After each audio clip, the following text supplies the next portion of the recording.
da bomba de Hiroshima, a gente também comemora 80 anos da libertação da Coreia do domínio japonês. Então, para esse painel, que é tão especial para finalizar o festival, eu escolhi a professora Hana, que vai dar um panorama sobre esse mercado, essa formação da Coreia como a gente conhece hoje, em um time asiático, e o Emiliano, que é um grande pioneiro dos estudos asiáticos e que está lançando agora o seu livro sobre a história da Coreia. E eu espero que vocês aproveitem, depois nós vamos ter um momento para perguntas. E, mais uma vez, obrigada pela presença. Vamos começar o nosso painel de hoje sobre a história da Coreia, para comemorar os 80 anos de libertação do domínio japonês. Bom, prazer estar aqui. Obrigado pelo convite, Mariana, Ana, prazer estar com vocês duas, todo o público.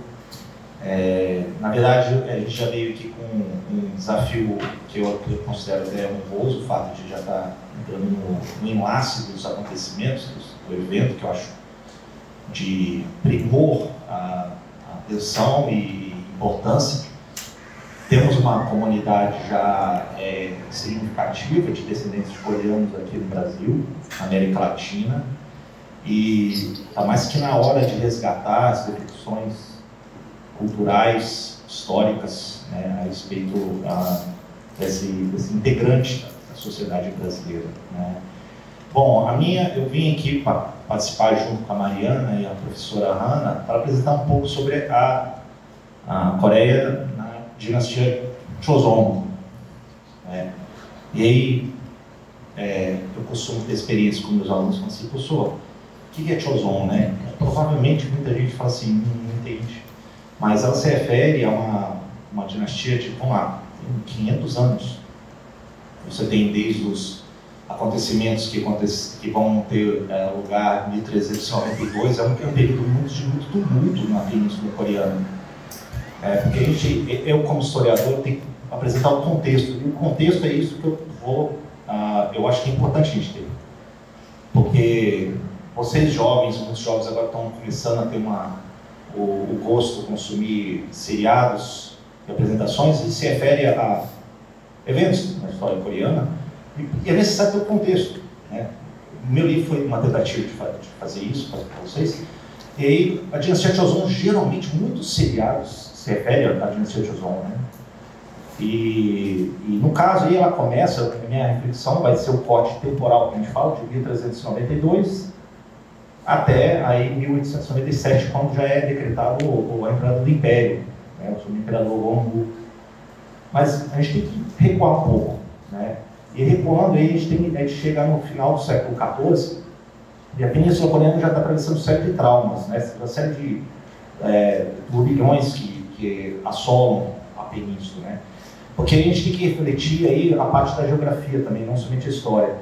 Que a Península Coreana, eu até escrevo isso no livro, ela tem, na verdade, ela é uma projeção para os mares, em três costas. Então, praticamente, talvez comparando com os portugueses, são praticamente lançados no mar para as atividades do mar. Mas tem uma fronteira norte, né, que o rio Yalu faz parte, que divisa com a Manchúria. A Manchúria, as extensões manchurianas, que também tem uma parte dos desenvolvimentos da Península Coreana. E muitos eventos também vêm através das extensões manchurianas ao norte do rio Yalu, que hoje marca a divisão Coreia do Norte com a China. E no final do século XIV, já estava um período de mudança de uma dinastia chinesa. Aí eu tenho que me remeter aos chineses, porque era a dinastia mongol dos chineses, a dinastia Yuan. E eles também estavam dominando a dinastia Goryeo anterior a Joseon. E aí teve uma quebra, né? Teve uma quebra, você teve lideranças que já estavam tentando expulsar a situação da dinastia Goryeo anterior, né? E aí os mongóis eles estão numa grande retração, saem inclusive da China, né? Porque em 1368 tem a dinastia Ming. Eu vou passar bem por alto, eu sei que mal de professor, né? Mas aí tem consequências também na Coreia, porque você teve já uma inauguração de uma nova dinastia, que é a dinastia Joseon. Então esse final do século XIV ele é bastante turbulento, os eventos da Península Coreana, né? Então assim que a gente começa com as análises aqui da Península. E remetemos à primeira grande figura, a fundadora, né, da dinastia, que vai ser o Taejo, da dinastia Joseon, de 1392, 92, 98. Então é um período breve, é um período inaugural, é um período de consolidação ainda das forças coreanas, né, em que você tem desenvolvimentos importantes na dinastia Joseon inaugural.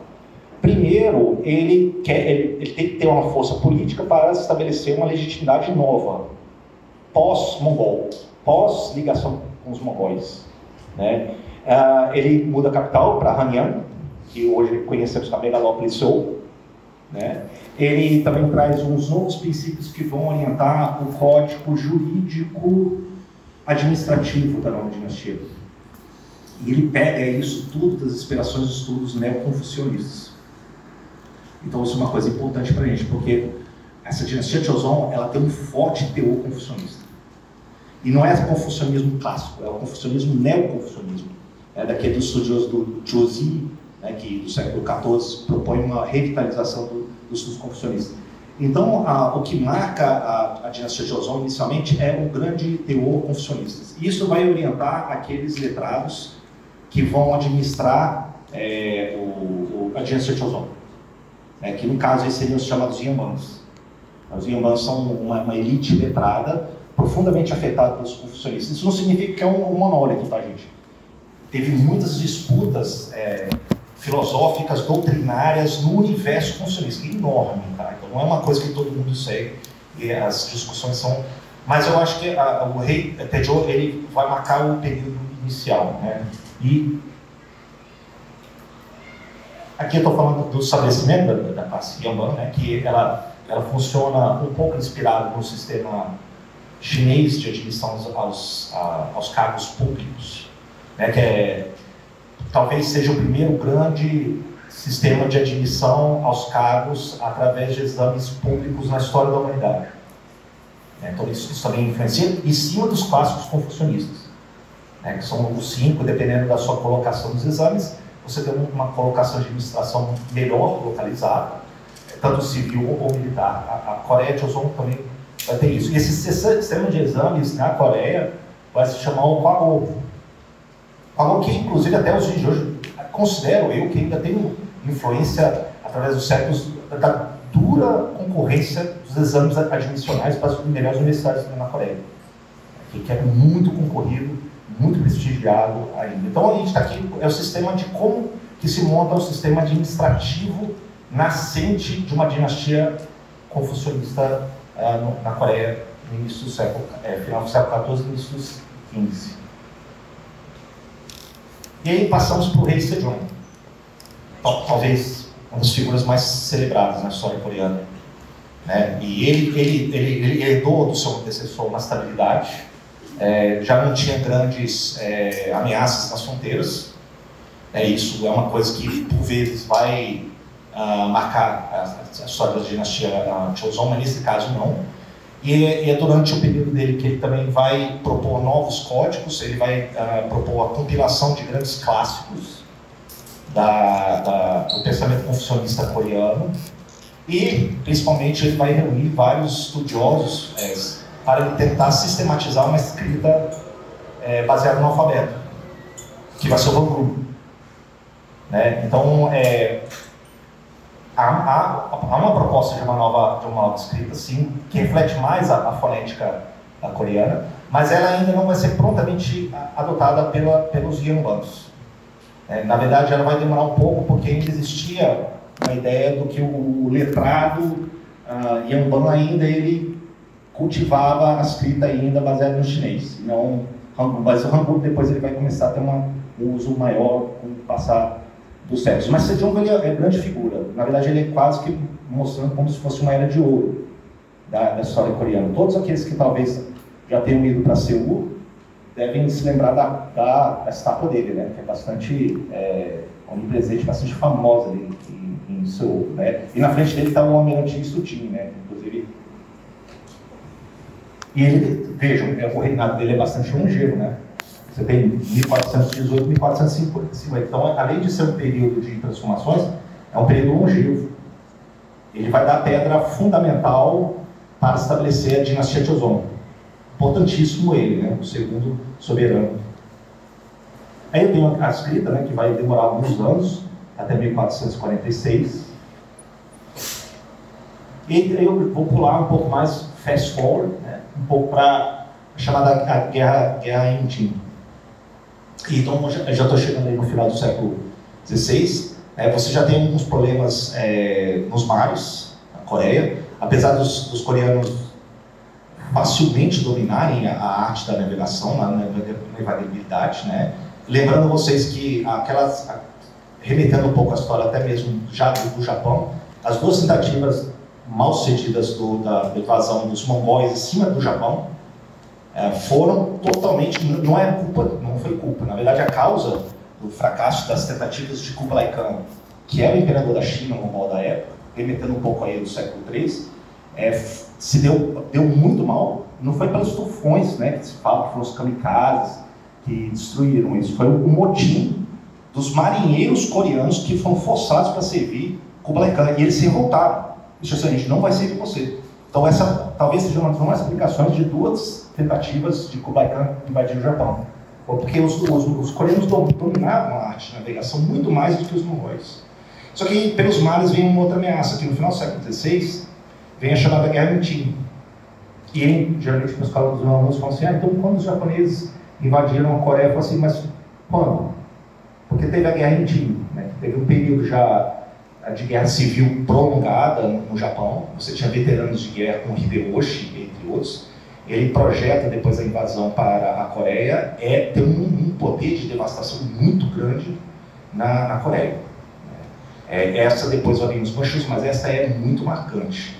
Tem estudiosos que falam, inclusive, de que depois da Guerra Indin, que os coreanos conseguem derrotar os japoneses, né, o Hideyoshi ele morre, alavancado aí ao sucesso do almirante Sutin, que conseguiu com muito menos barcos, com conhecimento das baías, dos mares, das correntes, conseguiu derrotar uma esquadra japonesa muito maior.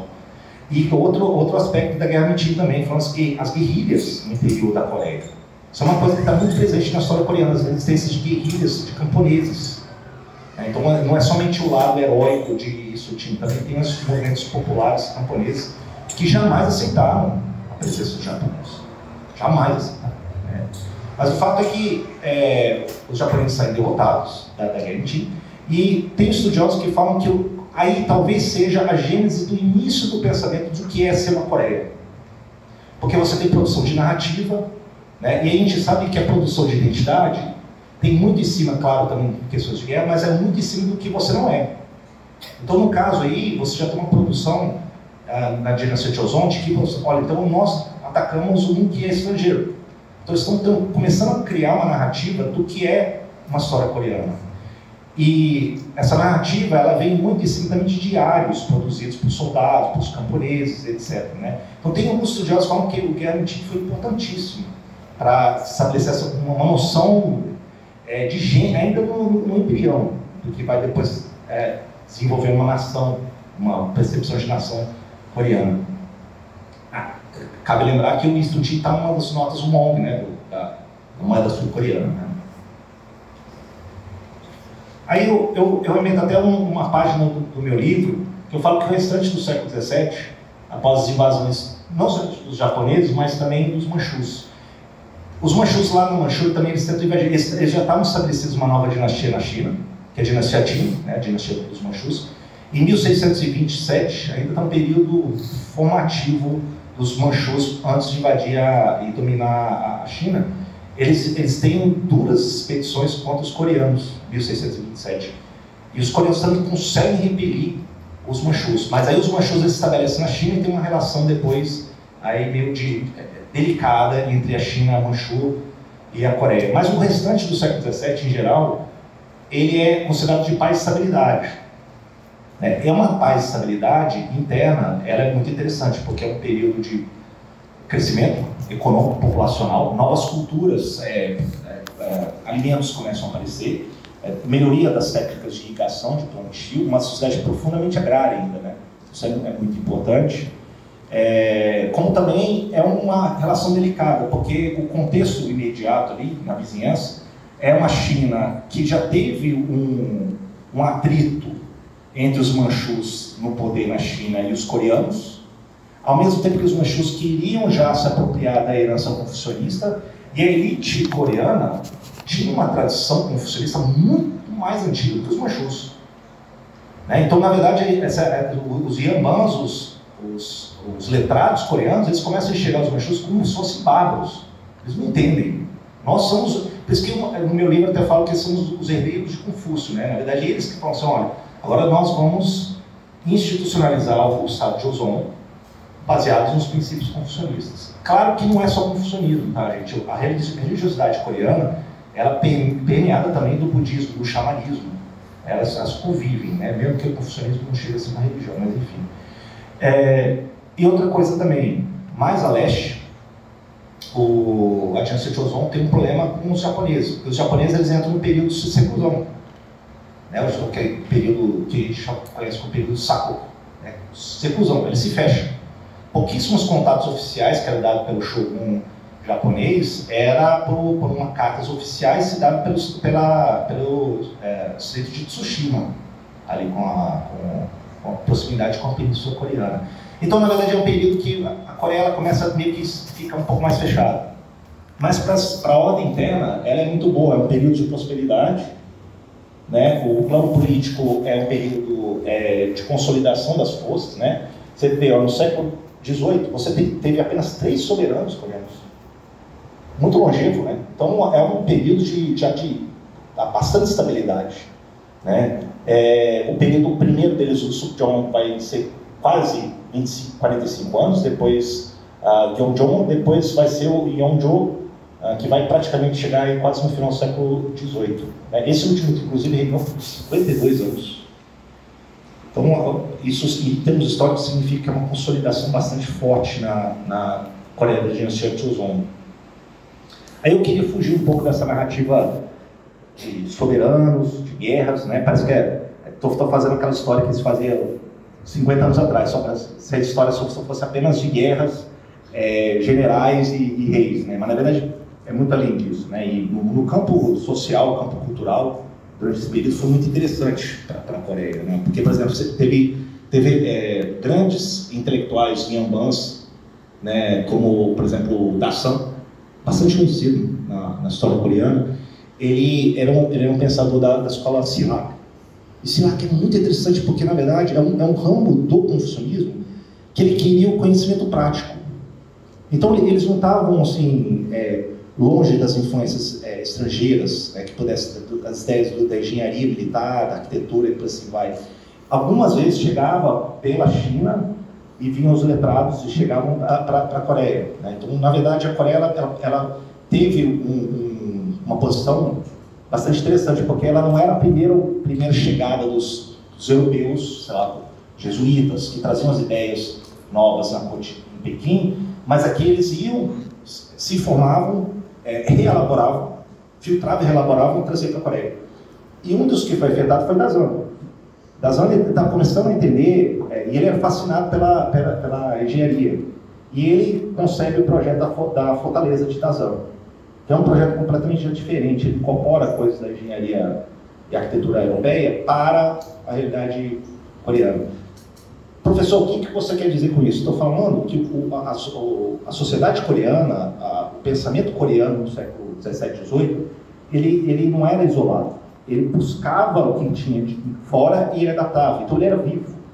Ele não era algo monolítico, confucionista, que se fechava para tudo. Então ele era muito adaptativo. Aí a sociedade, né, na verdade, que está simplificada, a sociedade está em cima do rei, depois a classe dos letrados, em Yamban, né, e depois começa a surgir uma classe média, Chungin, né? Chungin depois vai começar a se avolumar à medida do século XVIII, XIX, ela vai começar a aumentar, formada por médicos, por empresários, e por assim vai, né, nas cidades. E o processo de urbanização também.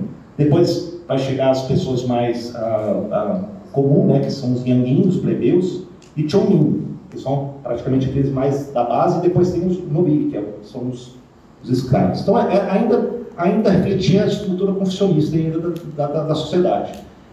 Eu devo lembrar vocês bem rapidamente, porque o tempo é escasso, no ideário confucionista, as classes têm algum valor.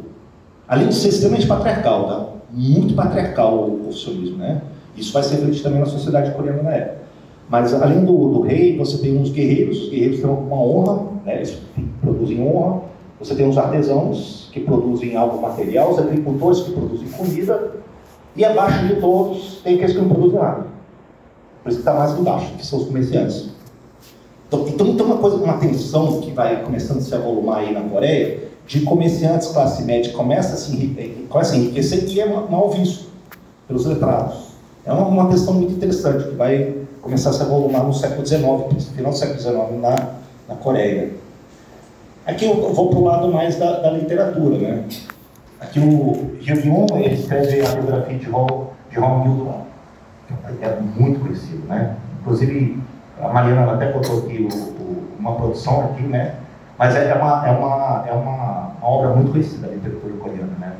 E é uma fase muito interessante, porque é uma fase literária, além dessa do Hong Il-dong, é uma fase de denúncia social. Então, no caso aqui, é um herói que, claro que ele se passa como um herói denunciando a extrema riqueza de uns para fazer justiça social. Mas tem outras obras que mostram como é que tem pessoas que são muito humildes e são explorados por Yanbans muito influentes. Então, é hipocrisia.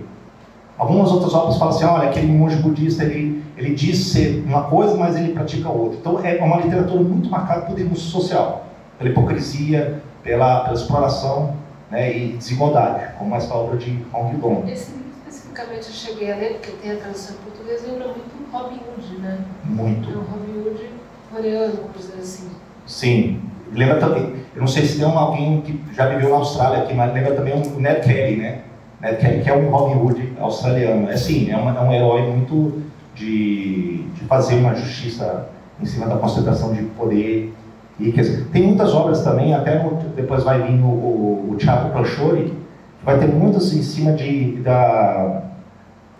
figuras femininas, né, que tem um membro poderoso de poder, que ela faz uma espécie de juramento para um enamorado, né, e é meio que testada, porque vem alguém mais poderoso e fala assim, não, você case comigo, né.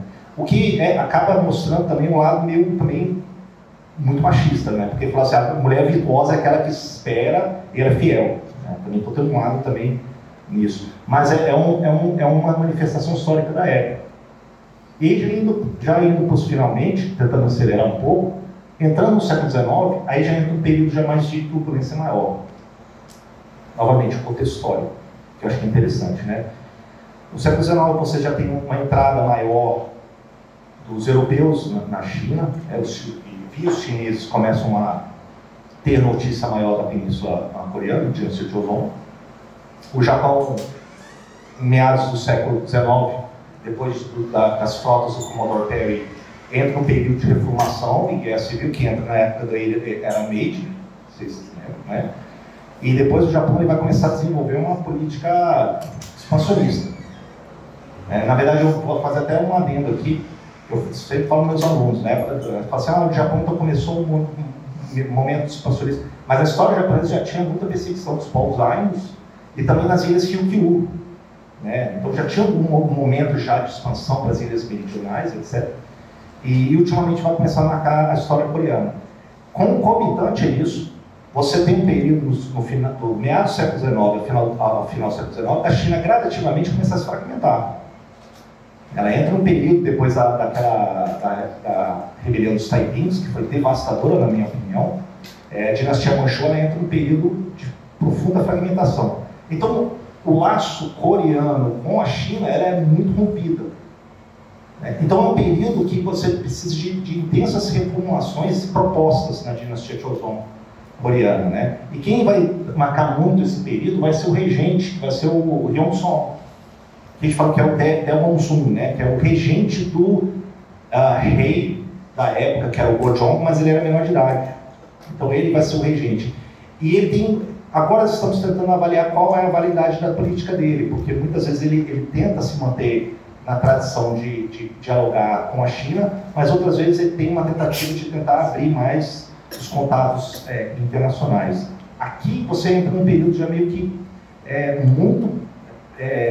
muito turbulento da dinastia Joseon, meados do século XIX em diante.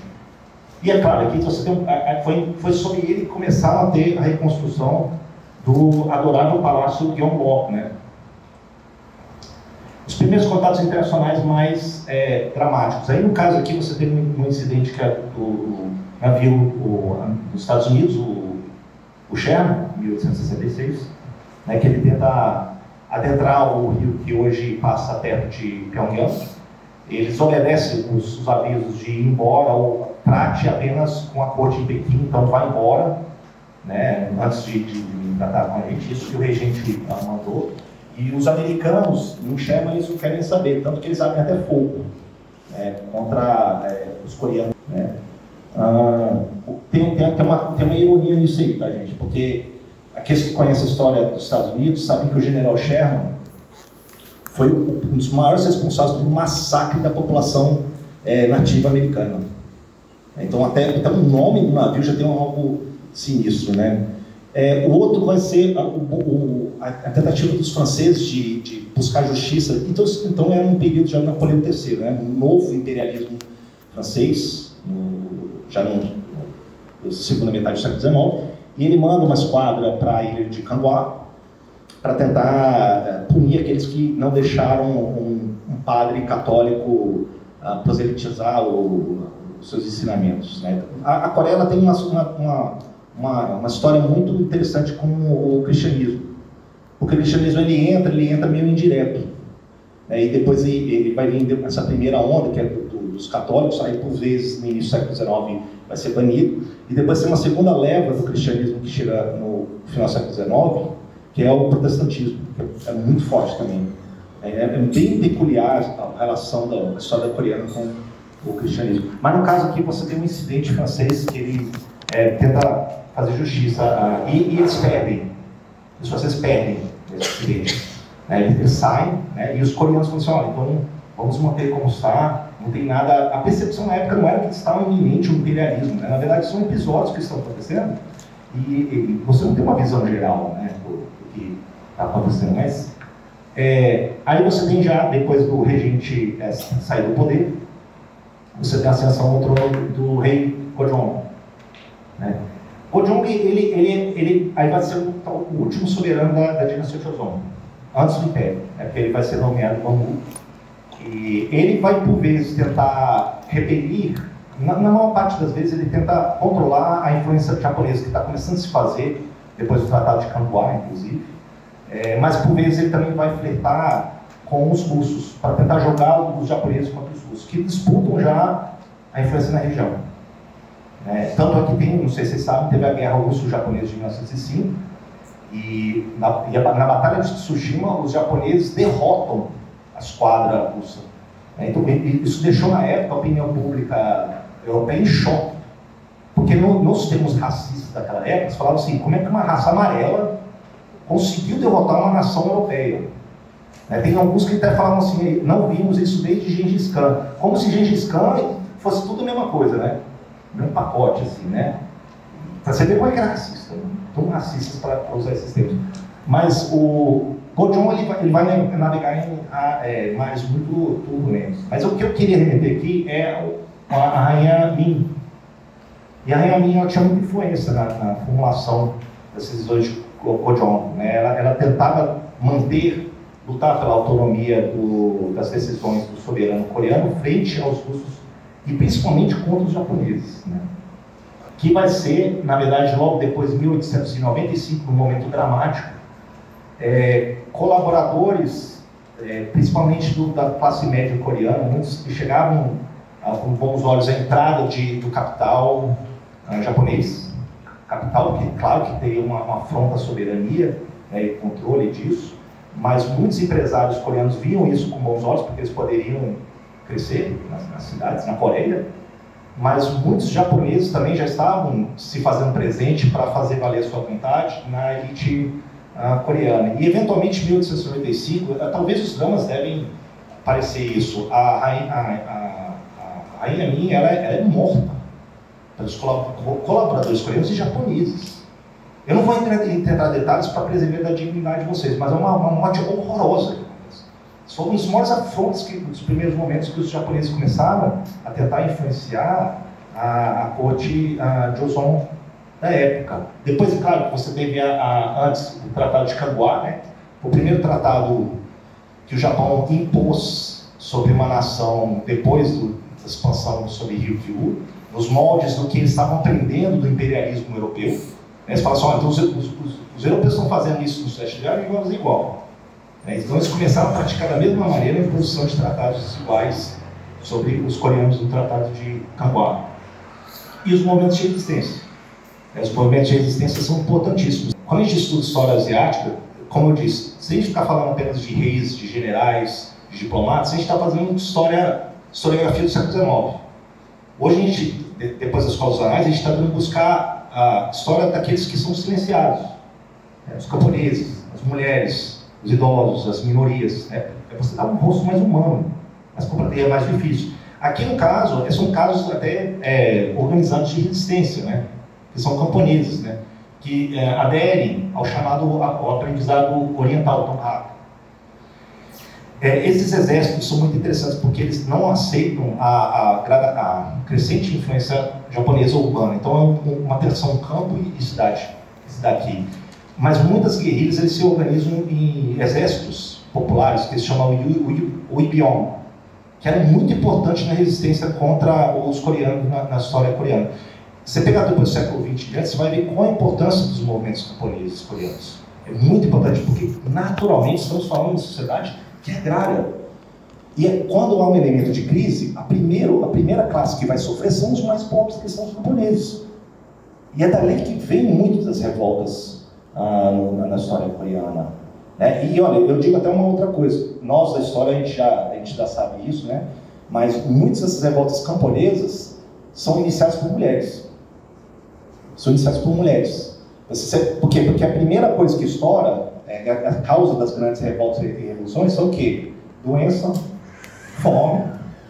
E o primeiro que vai sentir é a mãe. Ela fala assim, meu filho está morrendo, não sei o quê, não tem comida. Então, você tem um estopim que vai crescendo nisso, né? Tem também alguns Yambans letrados que também se juntam, não se conformam com a condição dos assuntos de Estado, e também se juntam às rebeliões das guerrilhas Uibion. Eu consegui achar umas fotos, inclusive tem um aqui no meio, ele está com um chapéu de um Yamban, tá? Um chapéu preto característico de um Yamban. Bom, 1892 tem uma tentativa de golpe, né? Depois vai vir as reformas Gabo, que vão ser muito tentar direcionar para uma presença maior japonesa, né? Vai ter algumas convulsões, como eu falei para vocês, assassinam a Rainha Min em 1895. Em 1895 também tem a guerra sino-japonesa entre os chineses e os japoneses. O Japão ganha em cima da China, então eles controlam Taiwan, e aí praticamente fica um pouco aberto a atuação do Japão sobre todo o leste asiático. Depois, como eu disse para vocês, em 1905 eles derrotam a esquadra do Báltico e dá a volta meio mundo lá da Rússia czarista e praticamente fica a sós com a Coreia. Então, em 1905, né, já entrando no período de início do século XX, eles designam um governador-geral para residir em Seul. E aí começa um gradativo momento da dominação colonial japonesa. Mas aí, antes disso, Guangmu é proclamado imperador. Então, todos os laços tradicionais do reino que tinha com a China é rompida. É uma tentativa de tentar fugir do controle dos japoneses, né, que estavam se revolumando. Então, é declarado o Império Coreano em 1897. E o Gojong ele é proclamado, então, como o Imperador Guangmu. Aqui a gente está entrando quase que nos finados da dinastia Joseon, né, porque a situação se torna tão insustentável que ela vai finalmente sucumbir à intromissão dos japoneses em 1905 e em 1910 se torna um protetorado. Mas aí entramos aí num outro capítulo da história coreana no início do século XX. Fico por aqui, tá bom?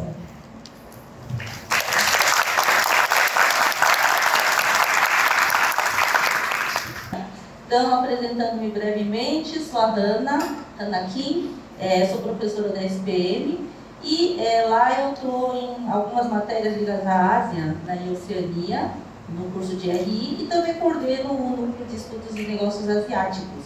Por isso, recebi esse convite, fiquei muito feliz de vir compartilhar um pouquinho do conhecimento que eu foco, né, da minha explicação. Não vai ser todo esse tempo de história, mas a partir, né, do momento da saída do protetorado, da independência coreana, que a gente está comemorando agora, o que se sucedeu na Coreia, né? Então aqui é uma linha do tempo da Coreia, vocês podem ver que o professor falou de grande parte aqui, ó, mas esse grande pedaço que ele falou, esse pedaço aqui no final, chamado Joseon, vocês estão vendo aqui, né, um pedação de história, né? Mas a Coreia tem muita história mais a fundo, então aqueles que são interessados na história mesmo, vocês vão ver que, né, tem 3 reinos, antes dos 3 reinos teve muito mais, né? E aí nós temos aqui, quem gosta de novelas, doramas também, vai ter história muito cheia, porque é um país com uma história muito rica e, né, uma história longa, né? Então eu vou passar, porque a minha história ela vai se dar depois da saída da Coreia e o país que, né, dessa saída do Joseon, da época de ocupação, né, vai passar ainda por uma guerra, né, que a gente tem uma cisão da Coreia em 2 Coreias, e a gente tem então um momento aí na Coreia, a formação da Coreia do Sul, né, e logo depois Coreia do Sul e Coreia do Norte, e depois a guerra da Coreia que durou, né, 3 anos, né, tendo um interrompimento, né, o país ainda em guerra, interrompimento em 1953. E aí nós vamos agora voar juntos, né, pela Coreia do Sul, porque a Coreia do Sul, né, que vocês estão prestigiando hoje no momento da feira, é um país rico, é um país bonito, é um país, né, que demonstra suas tradições, se reinventa, tem inovação. Como ela conseguiu chegar a esse ponto a partir, né, da saída, né, da sua libertação? Tá? Então, a gente tem aqui esse gráfico aqui, são o período, né, que foi o governo de cada um dos presidentes, né, após a formação da República da Coreia. Então, vocês podem ver que tem uns mais longos aqui, a gente pode ver, tem bem longos, né? E a gente tem, nos 18 anos do governo do presidente Park, um movimento que foi muito impressionante, foi apelidado de Milagre do Rio-Han, que é o rio que passa em meio a Seul, né? Então, a gente tem o Milagre do Rio-Han, vocês já tinham ouvido falar sobre o Milagre do Rio-Han? Que foi essa guinada aqui, pessoal, voltando aqui, né? A gente tem essa guinada, né? Vocês estão vendo? Vem aqui, a pobreza, um crescimento. Tá? Então, esse movimento aqui, e aí nós temos a história aqui, né? Vai prosseguindo, ele tem muita, né, gente que até hoje o veneram, né? Então, a casa dele é visitada, tem muita gente que, né, até hoje é a pessoa que fez milagre na Coreia.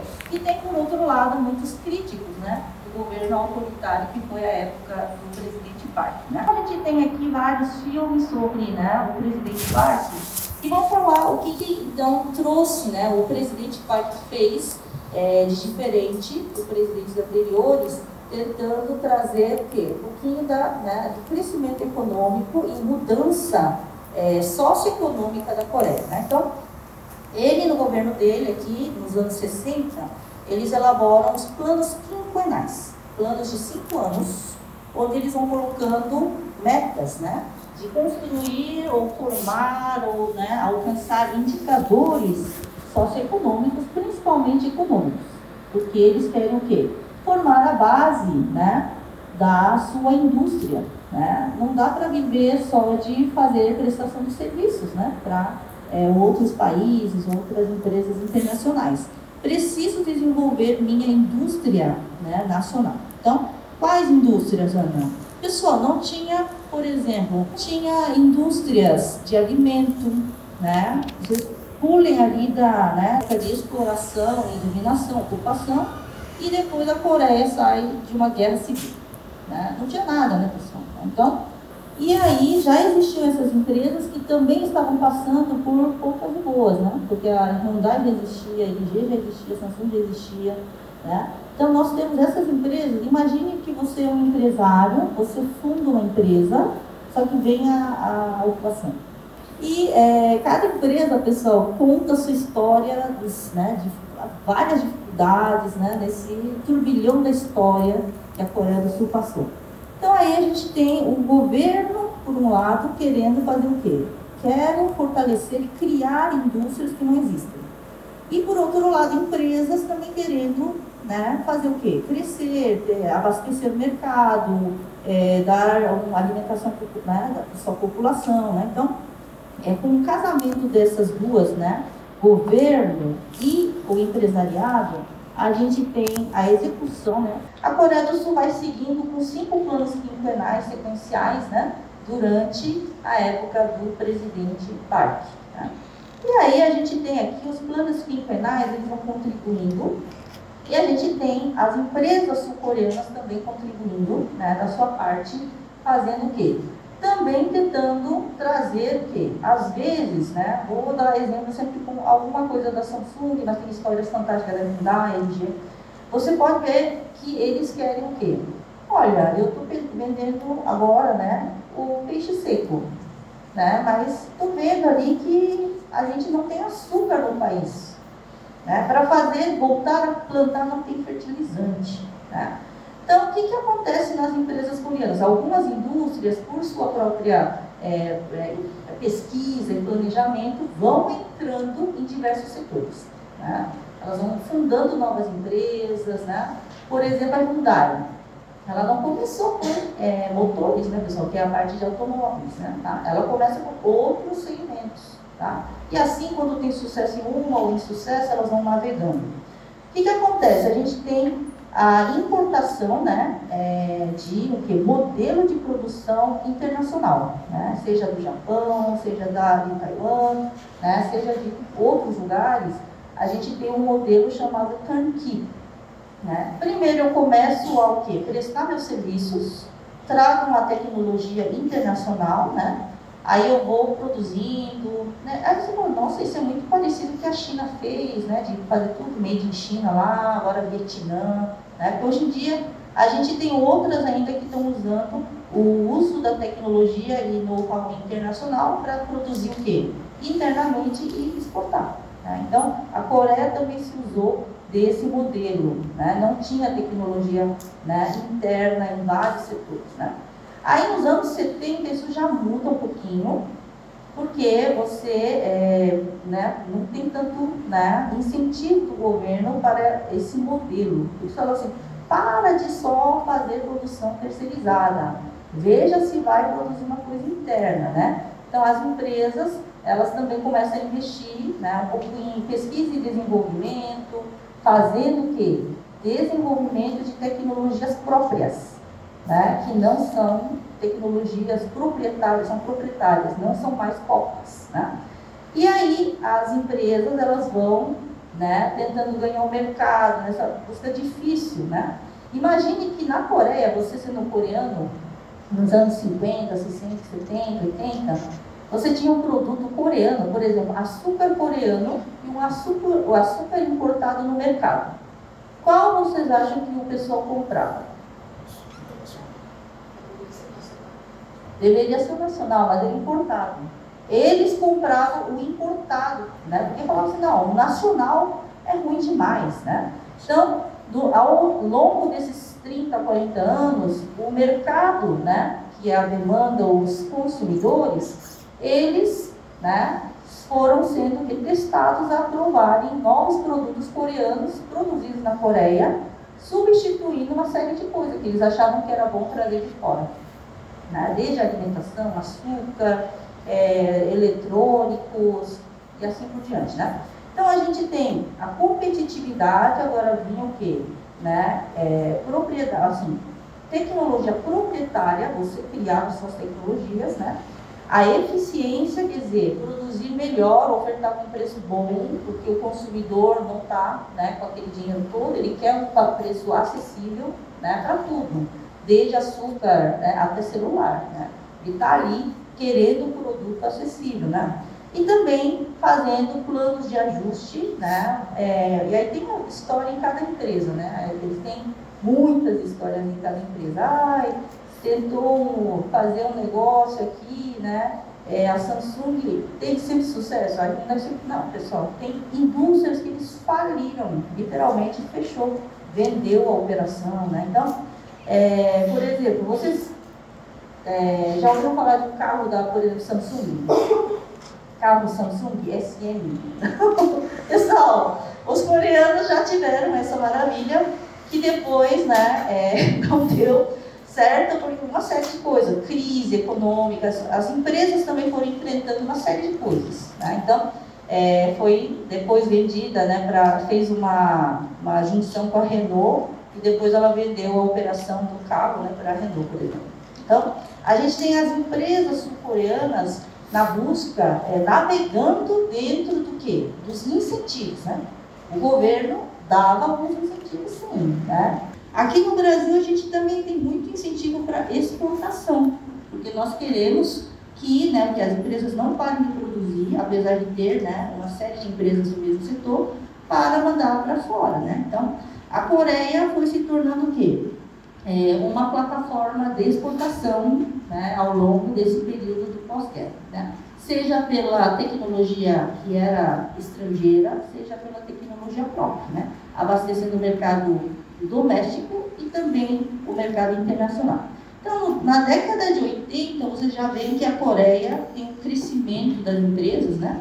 E aí eles fazem o quê?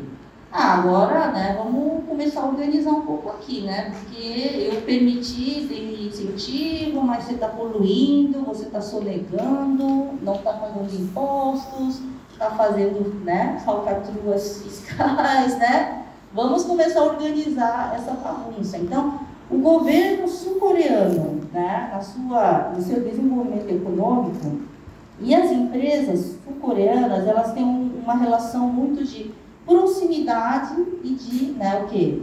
Amor e ódio, né? Proximidade, mas aí eu estou te vigiando, eu te dou um incentivo aqui, mas eu quero um retorno aqui, né? Eu quero troca, né? Então, temos esse movimento, né, das evoluções das empresas coreanas, né? Então, aqui tem algumas fotos também para mostrar para vocês, pessoal. Olha essa foto aqui da empresa Gold Star, né, que é a futura LG, né, LG, né? A LG, pessoal, esse aqui é anos 65, ela tem um foco muito forte na química, né, parte química, LG Chemical, não sei se vocês já ouviram falar, não? O começo dela foi muito nessa parte de indústria química, né? E também eletrônica, né? Antes até da Samsung, tá? Então a gente tem aqui produzindo um telefone. Não, eu não reconheci que é um telefone, é um telefone das antigas, pessoal, que disca, tá bom? Os jovens não vão lembrar, né? Aí nós temos aqui, pessoal, uma empresa, estão vendo, têxtil, né? Porque até tecido coreano era meio menosprezado, né? Até formarem grandes indústrias têxteis, né? Tá? E a gente tem aqui um avanço das indústrias. Aqui é construção naval, né, da empresa Bernan, né? Aqui nós temos Hyundai, né, já exportando o seu carro, né? Aí nós temos... desculpa, repeti hoje com uma fotinha aqui, né? Pessoal, aqui tem uma história fantástica, né? Você fala assim, anos 70, Ana, a empresa de construção naval na Coreia, como isso é possível? Aí tem histórias assim fantásticas, né? Por exemplo, do próprio presidente fundador da Hyundai, né? Sung Jung, né? Ele fundou a Hyundai, e tem uma história maravilhosa, como ele começou, né? Menino pobre de campo, aquelas histórias de empresários, né, pessoal?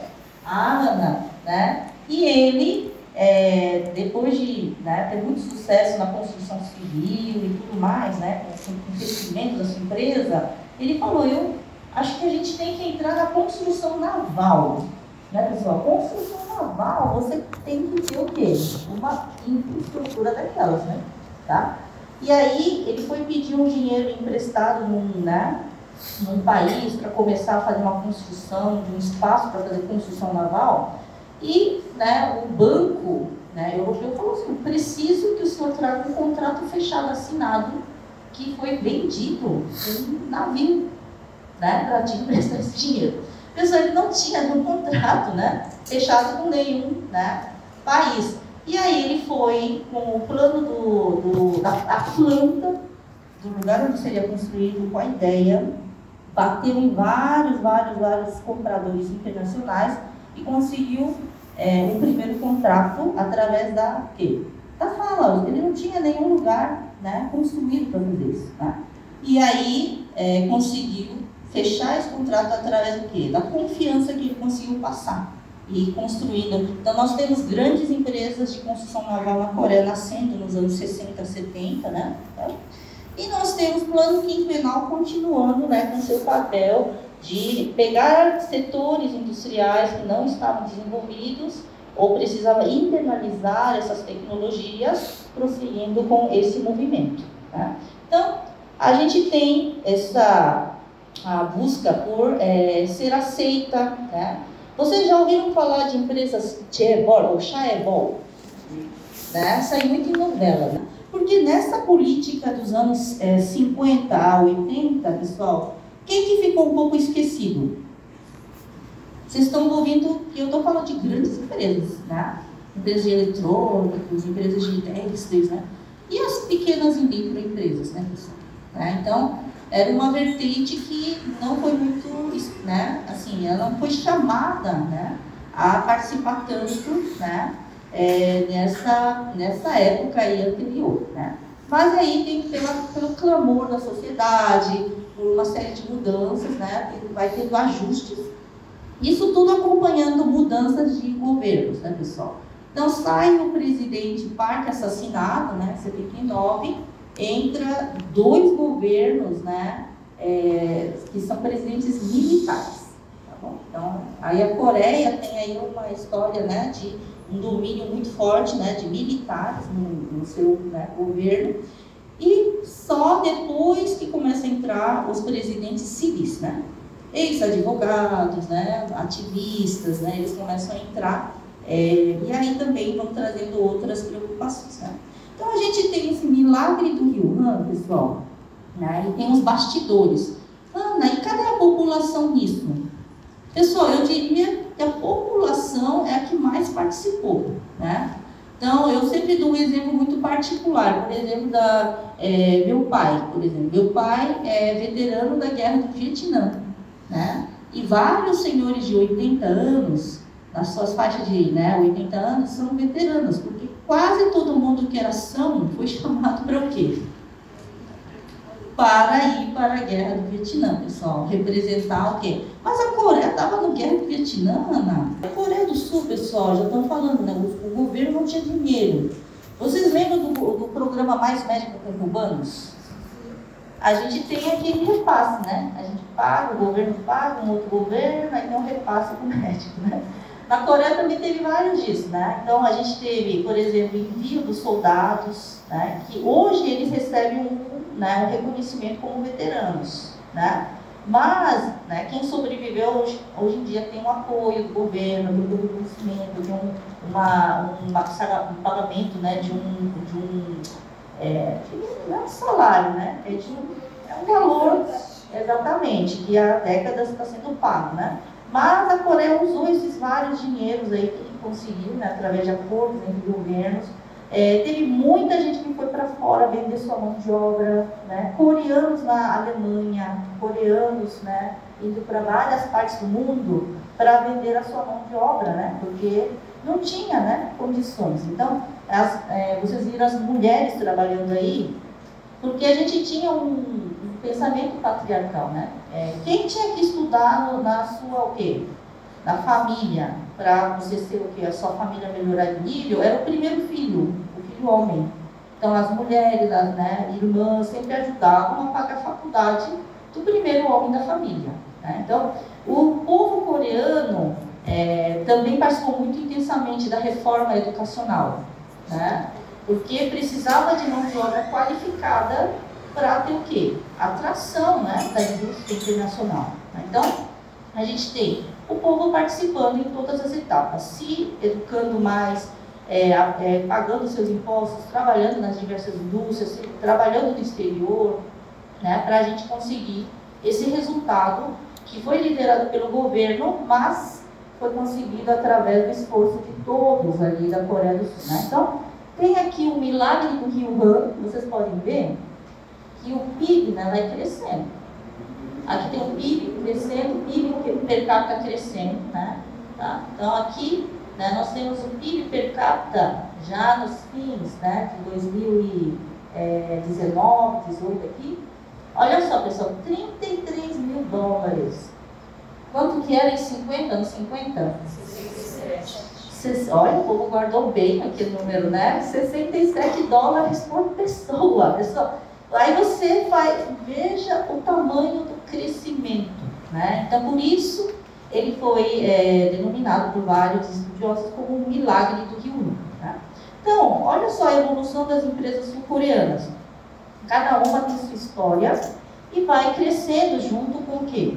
O incentivo governamental, as parcerias, o esforço dos seus funcionários, o esforço do seu, né, empresariado, né? Então, diria que é um esforço conjunto, que foi a vontade da Coreia de sair, né, daquela descrença, né, daquela coisa assim, ai meu Deus, esse país não tem futuro, né, porque era só destruição, né.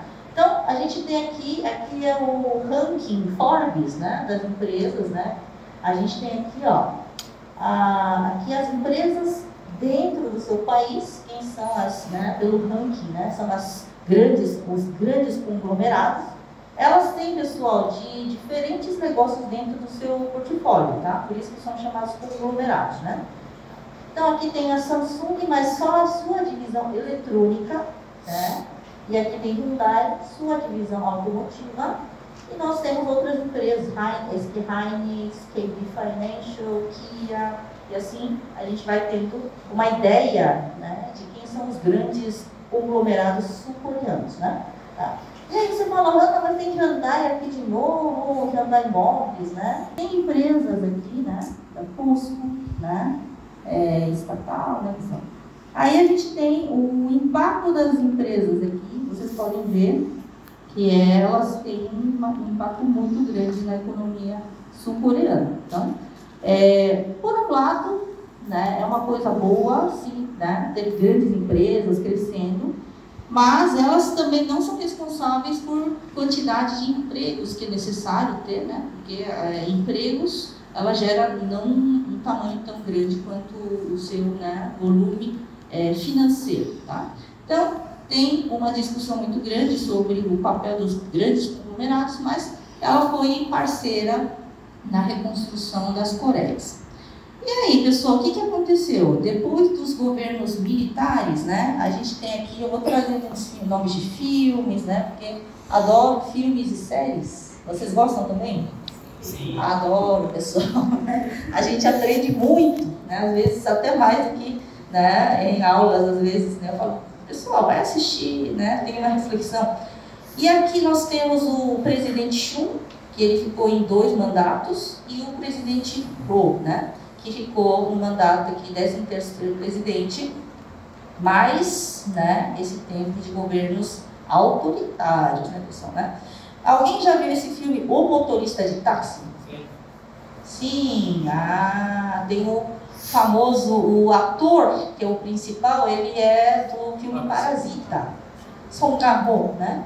Então, ele é maravilhoso, né?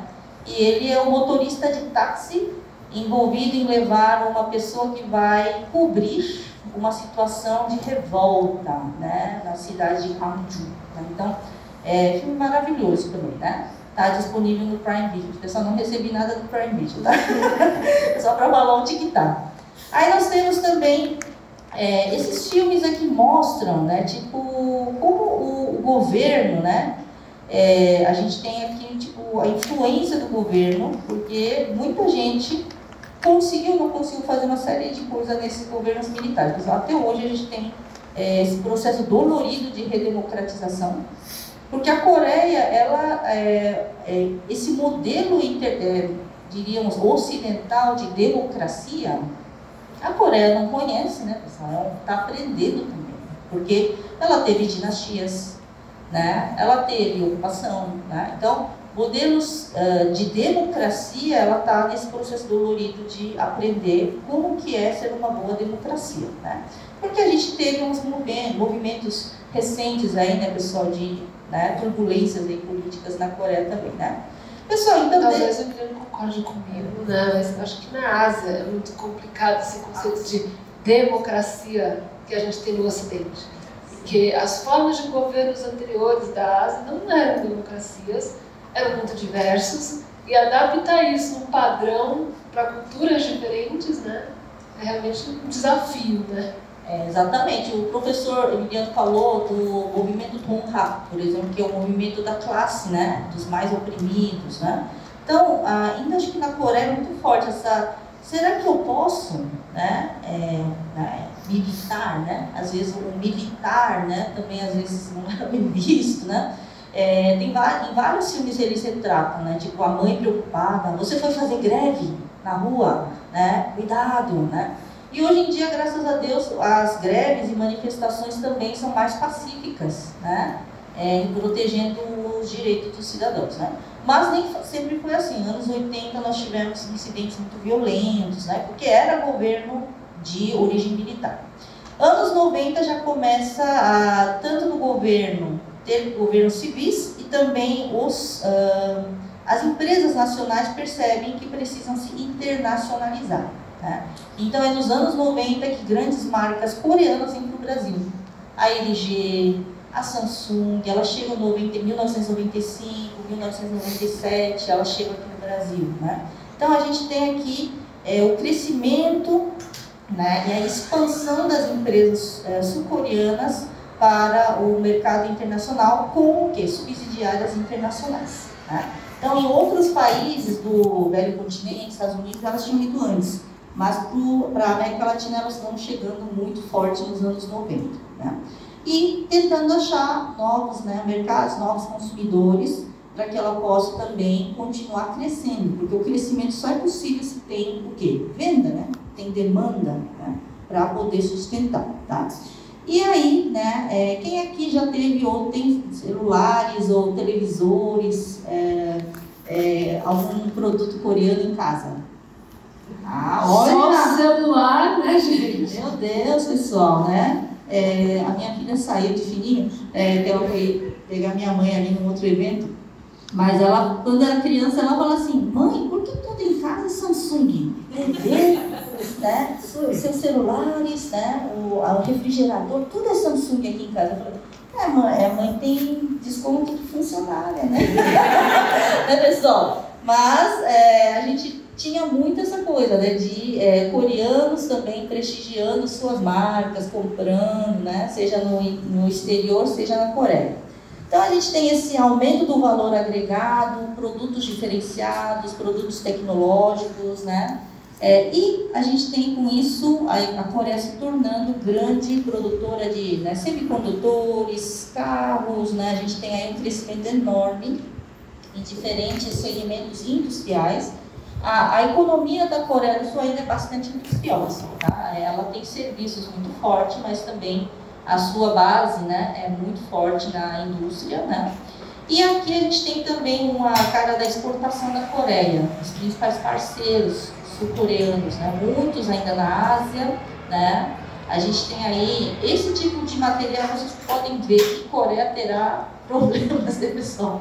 Geopolíticos, né, pessoal? A Coreia percebeu, né, nos anos 90, depois de várias crises, né, econômicas, impactados, né, influenciados por instabilidades econômicas, financeiras da região, ela teve que pedir dinheiro para a FMI, né?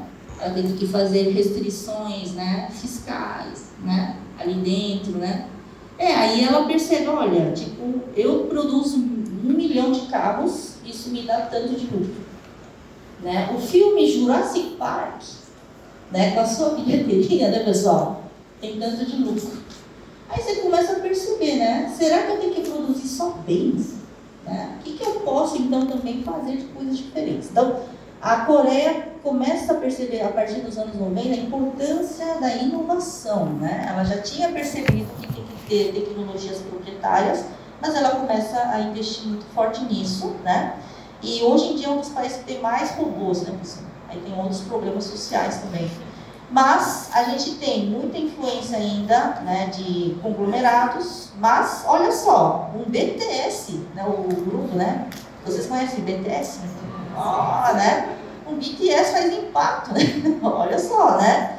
O K-pop, né, a indústria de cinema, conteúdos, então eles começam a olhar novos mercados, né? Inovadores e de entretenimento e de conteúdo como uma nova alternativa para seu crescimento econômico, tá?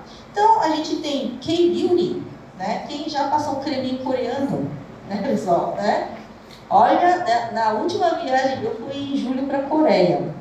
Pessoal, em cada esquina tem uma loja chamada Olive Young. Alguém já ouviu falar dessa marca? Olive Young? Gente, virou esquina, Olive Young. Virou esquina, Olive Young. Eu falei, gente, eu vou sentir saudade do Olive Young. Acho que uma hora a Olive Young vem pra cá também, né? Mas era um negócio assim que era um boom, assim, né? Mas aí você fala, é só coreana. Era muito, muito turista comprando, né? E outros, né, mercados aí de entretenimento, filmes e tudo mais, tá? Então, isso aí, pessoal, está crescendo. A Coreia se reinventa, porque ela sabe que permanecer, né, como o professor Emiliano falou, ela não tem como sobreviver. Ela sempre teve esse costume de aprender, assimilar e transformar, né? Então, ela tem uma identidade que ela fala, eu não sou japonês, eu não sou chinês, eu sou coreano, porque ela tem esse costume de fazer o quê? Transformar as coisas do seu jeito, né? Em qualquer setor, pessoal, tá? Então, aqui, né, o crescimento, como a gente falou, e indicação de alguns K-dramas sobre empresas, né? Vários estão aonde? Netflix. Então, não é no Plim Plim, né? Pessoal, aqui Hanna, você gosta qual? Né? Você gosta de qual? Eu gosto desse aqui, pessoal. Vida Incompleta. Quem já assistiu?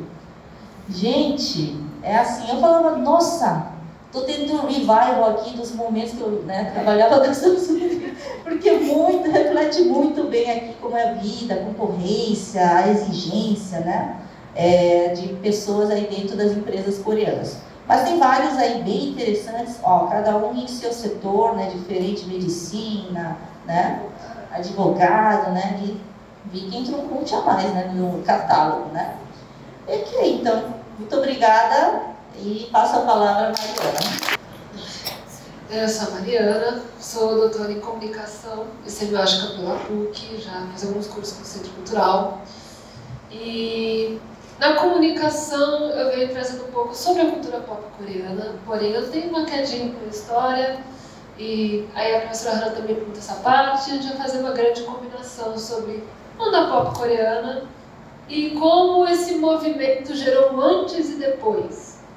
Não só na questão econômica da Coreia, como a Hanna explicou, mas essa percepção da identidade, da história da Coreia.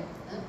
Existe uma palavra que eu aprendi no decorrer da minha pesquisa, que eu admiro no coreano, que é a palavra Jong, que é a identidade, né? O que representa o coreano. Né? E eu acho muito interessante como essa palavra acabou também se moldando, o significado dela acabou se moldando com a cultura pop coreana. E como a cultura pop coreana, seus produtos, a gente vai falar dos K-dramas especificamente, também vem contar a versão da Coreia sobre a própria história. Né? O Ocidente sabia muito da história da Coreia a partir da sua visão de fora. Sabia da divisão das Coreias, sabia da Coreia do Sul, Coreia do Norte, às vezes nem sabia diferenciar uma ou outra, e acabava por aí. Você falava Coreia, o que era Coreia? Era isso. Hoje em dia, o que é Coreia? Você vai ouvir falar de BTS, vai ouvir falar de K-dramas, vai ouvir falar de tecnologia, vai ouvir falar de muitas outras coisas, vai ouvir falar de comida, vai ouvir falar de tantos fatores, e você percebe, essa Coreia mudou nos últimos anos. Então, eu também trouxe a minha linha do tempo, e a gente vai falar um pouco dessa parte aqui, da invasão japonesa. No meu curso eu abordo os K-dramas mais para frente, né, mais para trás. Então, nesse processo que a professora Hana contou, como que a Coreia recuperou a sua identidade? A Coreia recuperou sua economia, mas estava com uma identidade extremamente fragmentada. Primeiro pela invasão japonesa e depois pela Guerra Civil, onde uma boa parte da história acabou ficando para o norte, né? A antiga capital, onde era a capital da Coreia, onde todo o mito da formação da Coreia, hoje está na Coreia do Norte, né? Então, como que a Coreia recuperar essa identidade que ficou fragmentada tanto fisicamente quanto culturalmente e socialmente, né? Um dos elementos, que a gente vai entrar no K-drama, que é muito interessante, foi a questão do teatro. Esse teatro aqui, que é o Teatro Nacional do Drama Center, que foi inaugurado em 62, muito interessante, com o patrocínio da Fundação Rockefeller, ele vem justamente para recontar as artes tradicionais coreanas. Então, música, dança, teatro, vem para recontar esse passado glorioso, né?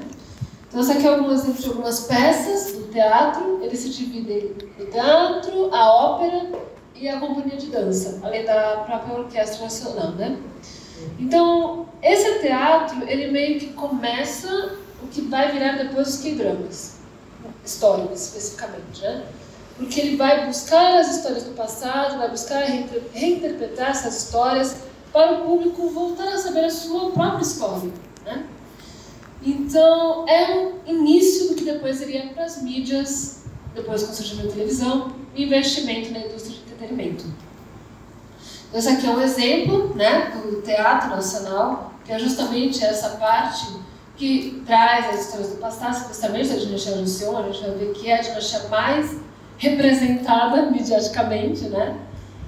E aí a gente entra no gênero, a professora Hana me ajudou com a pronúncia, Sageuk, que é justamente esse gênero dos K-dramas históricos, voltados para representar narrativas do passado, tanto de Joseon quanto de Goryeo, né? Ele vem justamente para abrir esse leque, né? E aqui eu tenho esse desenho que eu falo que as dorameiras, nós vemos o universo da Dramalândia, que tem vários gêneros, vários personagens, várias histórias, uma mistura com a outra. Às vezes você tem o K-drama meio comédia, mas também que tem aquela pitadinha de ação, né? Aquela outra pitadinha de romance. Essa linha do tempo que eu acho muito boa, abrangente, porém eu vou ter que uma hora atualizar ela, porque já estamos tendo novos K-dramas históricos que abordam esses períodos, então vamos ter que atualizar, que traz desde a representação das dinastias de Goryeo, de Silla, de Goryeo, passando por Joseon, sendo que Joseon vai até aqui embaixo, né? E eu tenho que atualizar com novos títulos, gente, depois vocês me mandam algumas indicações aí. Mas você vê que já está faltando aqui, em Goryeo, dava para adicionar da Rainha Yo, que foi um K-drama que saiu recentemente, muito polêmico. Nós temos Harang, nós temos Moonlovers, Imperatriz Ki.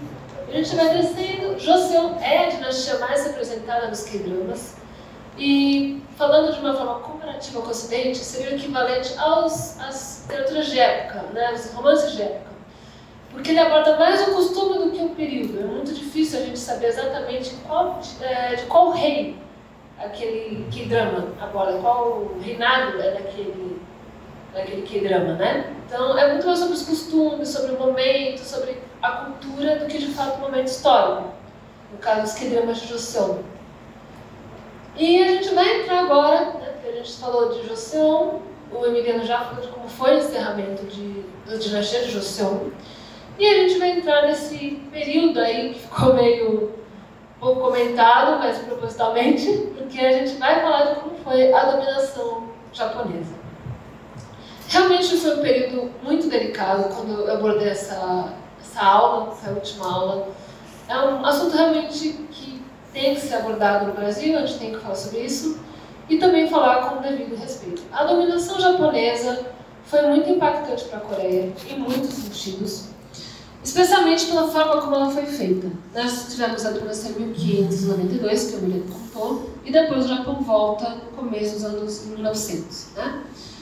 E volta de forma brutal, né? É uma invasão realmente brutal, que é imperialista, extremamente com o objetivo de reduzir ao máximo a cultura coreana. A Coreia ela é remodelada para ser uma colônia, uma invadida, vou usar colônia porque é uma palavra que o brasileiro entende melhor, mas é uma invasão para dominar no sentido de sugar, né, a matéria-prima da Coreia e tudo que a Coreia tivesse para oferecer para o Império Japonês, mas não reaproveitar sua cultura e não permitir que essa cultura fosse explanada, vamos colocar assim.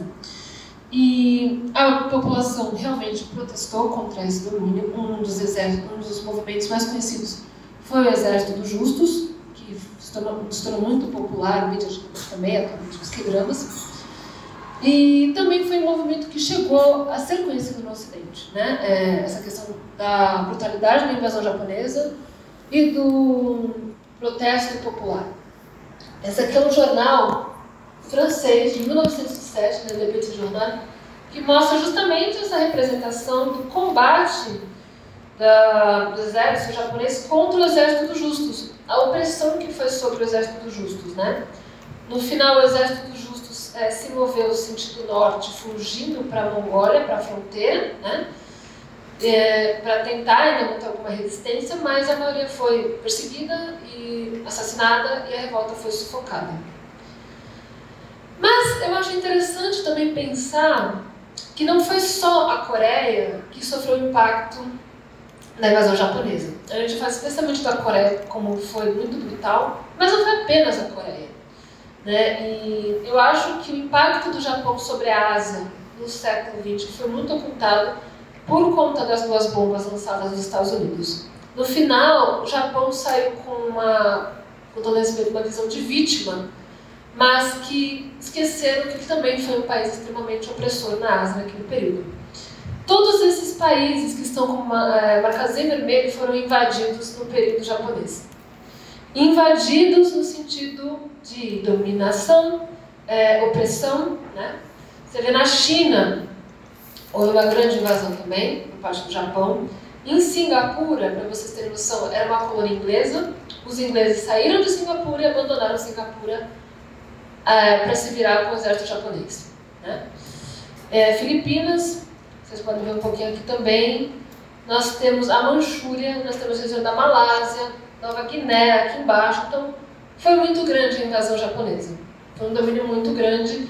E não só a Coreia resguarda cicatrizes e feridas desse período mal acertadas, mas a Ásia inteira.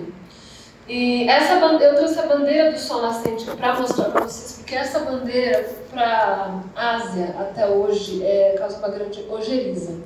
Ela foi abolida após a derrota japonesa, mas ainda hoje, às vezes, ela aparece por aí e é a necessidade dos outros países relembrarem o Japão do que ele fez, né? Não é uma bandeira bem vista, o equivalente aí seria a bandeira alemã nazista, né? Então, constantemente, a Ásia tem que relembrar o Japão dos seus próprios crimes. Bom, e falando de impacto palpável, né? O que realmente o Japão fez para a Coreia? Para vocês terem uma noção, né? Porque eu acho que vai muito mais profundo na identidade dos coreanos entender isso do que nós conseguimos. Mas eu trouxe algumas coisas que aconteceram nesse período para a gente mensurar. Primeiro que os coreanos não podiam falar o seu próprio idioma nem os nomes coreanos. Os nomes coreanos nesse período tiveram que ser adaptados para nomes japoneses. Também a religião foi igualmente oprimida. Os coreanos tinham que prestar também reverência ao imperador japonês, né? Então não havia negociação quanto a isso. Se era exigida essa reverência, os coreanos não reverenciavam, haviam punições. Os artefatos culturais arqueológicos foram saqueados e levados para o Japão, e até hoje existem esses artefatos no Japão que não foram devolvidos para a Coreia. É uma cerca de 20 mil peças que foram para o Japão e nunca foram devolvidas para a Coreia. A matéria-prima extraída empobreceu a Coreia nesse período. A matéria-prima que o Japão tirava da Coreia para sustentar a guerra, porque o Japão estava em guerra com o resto do mundo, empobreceu a Coreia e também causou aquela grande fase pós a guerra das Coreias em que a economia estava totalmente quebrada, né? E aí a Coreia teve que compensar isso sem nenhuma ajuda. O assassinato em massa da população por conta das revoltas. Então nós também tivemos esse fator da população que se revoltava e era assassinada. Ou presa, torturada e assassinada, né? No período da Segunda Guerra, os coreanos foram obrigados a ser mão de obra de uma maneira precária durante a guerra, então produzir armamento, produzir o que fosse necessário, mas obrigado, e de forma precária, quase não pagava. Era quase uma mão de obra escrava, né? E discriminação médica de pacientes coreanos, então se o coreano precisava ser atendido no hospital e houvesse um japonês também, mas que chegou antes dele, o japonês seria atendido na frente. E muitas vezes a vida do coreano não era a prioridade para ser salva, né?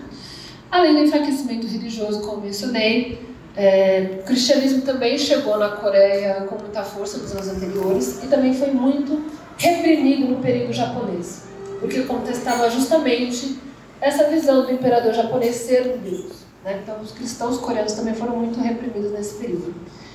E aí tem essa prisão, que é a prisão de Seodeman, que foi utilizada nesse período de invasão pelo governo japonês para prender revoltosos, prender aqueles que protestavam contra o governo.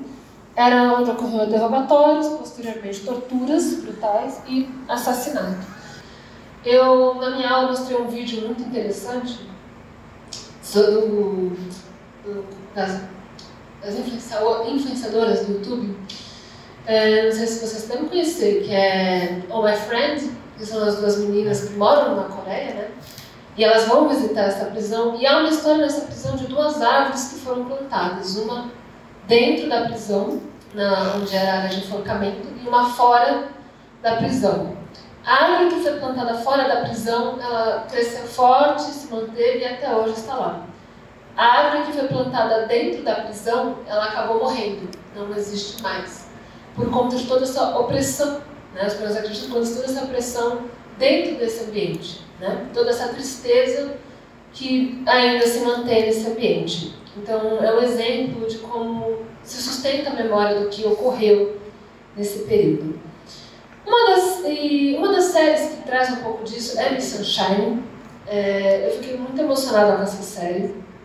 Primeiro, porque eu já tinha visto algumas outras produções que falam desse período, mas de forma muito superficial. Então acho que é uma série que tem mostrado a maturidade da indústria de entretenimento em abordar o assunto da Guerra das Coreias, em realmente apontar culpados, em apontar fatos, em apontar o que de fato o povo coreano sofreu. E é mostrando como a onda pop coreana pode trazer visibilidade para um assunto pouco comentado. E especialmente que a Guerra das Coreias, a Guerra do Japão, a invasão japonesa, realmente se torna um tabu por conta da diplomacia japonesa, que evita abordar o assunto e tenta sufocar os ocorridos, especialmente a questão das mulheres de conforto, né? Entre outros temas muito sensíveis. E, então, a Coreia tem usado o boom da onda pop coreana para trazer visibilidade também para a sua própria história. É o momento da Coreia contar a sua versão dos fatos, né? E Miss Sunshine é um exemplo de como isso tem sido feito com muita primazia. É uma série que acompanha a vida de 5 personagens principais, vamos colocar assim. Tem mais personagens, mas vou focar neles. E depois ela apresenta diversos pontos de vista para esse personagem. Então, ela tem 2 personagens que são obrigados a se tornarem japoneses.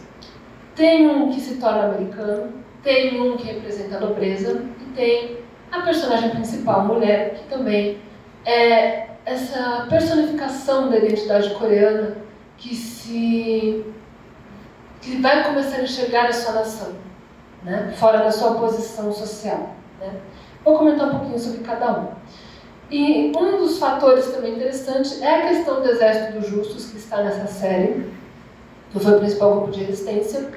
Eles fazem muito bem essa questão de fotografia da época e a fotografia atual da série, né? Então aqui a gente tem uma foto da época e essa aqui é uma cena da série. Então eles reproduzem muito bem para manter mesmo essa questão histórica, né? Tanto de uma documentação, né?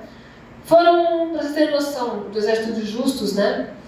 Eles foram destruídos em 1909 com 17 mil soldados mortos e mais de 37 mil feridos que conseguiram escapar, né?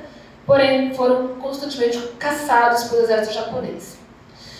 E a gente vai falar dos 3 personagens principais que eu realmente achei assim fantástica a interação e como é representado, porque é a identidade fragmentada da Coreia através dessas 3 figuras. E essa fala tem realmente no K-drama, né? O americano de Joseon, o japonês de Joseon e o nobre de Joseon.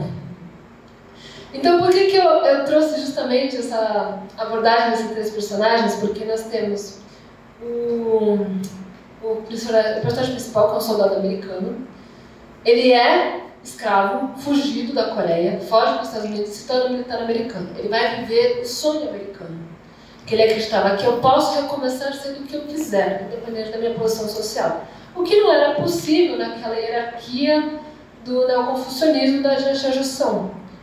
Aí nós temos um nobre coreano que vai estudar no Japão e volta para a Coreia para se casar. E nós temos também um outro personagem, que ele é filho de açougueiros, que na pirâmide social está ali no mesmo nível dos escravos, e ele acaba se tornando um samurai renegado, que também na época os samurais também já estavam em declínio. Mas seria o equivalente às máfias, vamos botar assim, da época, né? E ele também vê que se a Coreia me renegou, então eu vou para o Japão. E no final, esses 3 que desejam se afastar da identidade coreana, porque sentem que foram renegados por ela, eles são obrigados a voltar para defendê-la, né? Então é aquela coisa, por mais que você se afaste do desejo, tipo, eu fui renegado pela minha própria pátria, é só a sua própria pátria que vai te abraçar de novo. É a sua própria pátria que você vai conseguir se sentir em casa. Não. Então, por exemplo, quando acontece um problema na Embaixada Americana com o Eugene, ele acaba sendo preso e destituído da sua posição. Então, o ser americano realmente não existiu para ele. A mesma coisa acontece com o Goldomai, que é o que vira o samurai japonês, que ele acaba sendo renegado pelos samurais, né, pela organização, pela Yakuza, e ele acaba tendo que voltar para a Coreia. Então, no final, e a mesma coisa acontece com o nobre, que ele acaba criando um jornal para realmente falar sobre os movimentos de protesto, né? Então, no final, todos eles não queriam ser coreanos, mas só sendo coreanos para voltar à sua identidade. Eles percebem isso, que não importa o quanto você renega, você tem que recuperar a sua identidade. Então, os 3, ao mesmo tempo que representam a identidade fragmentada, uma hora eles vão perceber que eles não conseguem deixar de ser coreanos. E é muito interessante essa associação dos 3 personagens que começam brigando um com o outro, começam dividindo a mesa do bar, um não querendo olhar a cara do outro, e no final os 3 estão juntos lutando pela Coreia. É muito interessante realmente como essas 3 partes acabam se unindo no final. Nós também temos as figuras femininas que são extremamente fortes nesse K-drama, né? Nós temos a dona do hotel, que é a Rina Kudo, e ela é coreana, que casou com um japonês, depois o marido dela morreu por causas misteriosas. Isso aí, gente. E ela volta para a Coreia e constrói um hotel. E nós temos a Edin, que é a filha de nobres, que se casaria com o nosso outro personagem, né? Nosso personagem do meio. E ela, na verdade, vira membro da resistência, como atiradora, como sniper. Aliás, é muito interessante, abrindo um parênteses, como nesses K-dramas que falam sobre o período da resistência coreana, da invasão japonesa, como a arma de pólvora, a arma da pólvora, é como um elemento de poder, um elemento decisivo, né? Então, quem tem uma arma, ele tem um poder de decisão, né? Isso a gente vai ver em outros exemplos que eu vou dar depois. Mas ela vai como uma membro da resistência. E, ao mesmo tempo, ela não sabe pelo que ela está resistindo. Ela não sabe qual é a causa da luta dela. E ela vai descobrindo aos poucos. As 2 personagens, na minha interpretação semiótica, elas representam essa Coreia. Uma representa uma Coreia pura e a outra representa uma Coreia que já foi fragilizada. Então ela fala o que mais é preciso perder para começar a lutar. E no final ela vai lutar pela resistência também. Já a Eshin, ela vai começar a se tornar essa Coreia ideal. Tanto é que os outros 3 personagens masculinos, todos eles lutam por ela, né? Os 3 vão por ela de volta para a Coreia. Então ela é essa luta, ela é essa Coreia que precisa ser retomada, que precisa do apoio, que precisa ser salva, vamos dizer assim, por mais que ela resista. Ela é uma personagem resistente, ela é uma personagem forte, mas todos vão... Ela é o centro, né? Ela é o centro da busca de todos. Todos vão para salvá-la. Ela é essa Coreia a ser salva, né? E no final, teve lançado uma observação muito interessante, não sei se a pessoa que fez essa observação está aqui no momento, quando o cabelo dela é cortado pelo Gondomai. Essa representação dessa violação da honra da Coreia, né? Como representa a Coreia, o cabelo é uma figura é um simbolismo muito importante para as coreanas. Tanto é que quando elas são solteiras, elas usam a trança, quando elas são casadas, elas prendem. E aí ele corta esse cabelo. A figura de um coreano, japonês, né, que passa a ser japonês, cortando o cabelo, ele corta a honra da Coreia. É essa violação da honra da Coreia, né? Então realmente tem muito simbolismo por trás dessa personagem, que acaba no final sendo o símbolo da resistência, né? E dessa Coreia que vai permanecer resistindo. Então, Miss Sunshine, ele é um K-drama que carrega muitos simbolismos sobre a resistência coreana, sobre a invasão do Japão. Também mostra muito da brutalidade do Japão na invasão. Eu achei isso muito interessante. Eu esperava, quando eu peguei esse K-drama, novamente aquele cuidado. Há um cuidado zeloso em vamos até que ponto. E não houve isso. Não há que ponto, nós vamos tratar realmente o que foi. E não só por parte do Japão. É mostrado que sim, o Japão tem a sua culpa, mas houver outros países envolvidos na culpa, inclusive os americanos, né? Em um acordo que beneficiou, enquanto houve um acordo de Japão e Estados Unidos, isso há documentação, que o Japão negociou a Coreia com os Estados Unidos. Então os Estados Unidos ficou com as Filipinas, em troca os Estados Unidos não se metia na invasão da Coreia. Então, eles apontam realmente os culpados. Não há mais a necessidade de esconder. E eu achei isso extremamente ousado. Eu acho que foi um ponto extremamente importante para os K-dramas históricos começarem a abordar, de fato, esse assunto. Em questão de fotografia, vamos dizer assim, em questão cinematográfica, ele é um K-drama muito bonito, visualmente. Uma fotografia impecável. Há um cuidado em trazer a parte histórica, um cuidado de trazer os detalhes. E a parte da bandeira, que eles colocam essa bandeira, eu acho fantástica, em que todos colocam a palma como para reconquistar a sua pátria.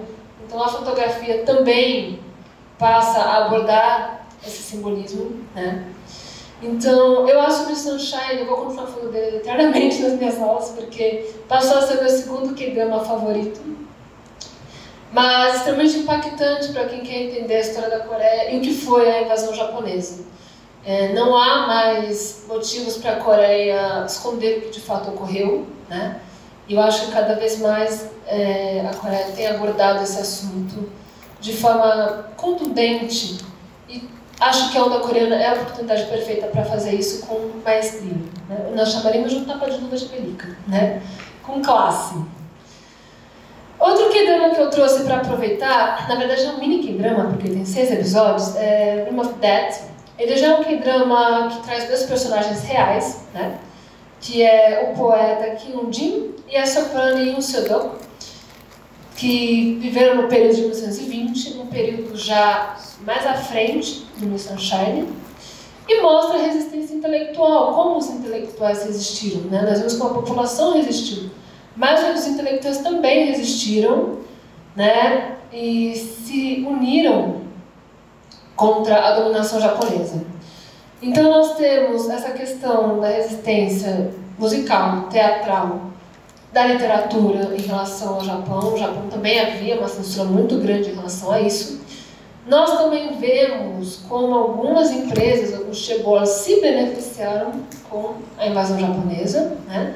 A questão política, a questão econômica, e mostra essa revolta contra o imperialismo japonês e a forma como era esse controle também, né? Então, eu acho muito interessante essa cena, que é de uma peça de teatro, né? Que o personagem fala: há 10 anos atrás nós teríamos liberdade, mas hoje nessa terra a liberdade não existe. Eu honrosamente deixarei que me levem. E na sequência, o diretor, né, que é o personagem, o diretor da peça, ele é preso. Então, mesmo a cena que acontece no palco, acontece na vida real. Há muito essa relação de... o que eles apresentavam não era apenas ficção, não era apenas uma demonstração. Realmente havia a realidade dessa repressão japonesa. E nós vimos um pouco disso na época da ditadura, mas não passa nem perto, né, de uma repressão física do jeito que era, né? E aqui eu trouxe os 2 personagens, um pouquinho de cada um, né? A literatura do Kim-jin, por exemplo, ficou no anonimato por anos, por conta do governo japonês. Só foi ser conhecida até 1970. Então você pensa um autor de resistência, de obras sobre a resistência, que ficaram no esquecimento do seu povo. Obras que poderiam colaborar para contar como foi o sentimento nacional sobre isso, ficaram no anonimato por anos, né? E elas só foram publicadas em 83. Em traduções, pelo menos no Brasil, não chegou nenhuma.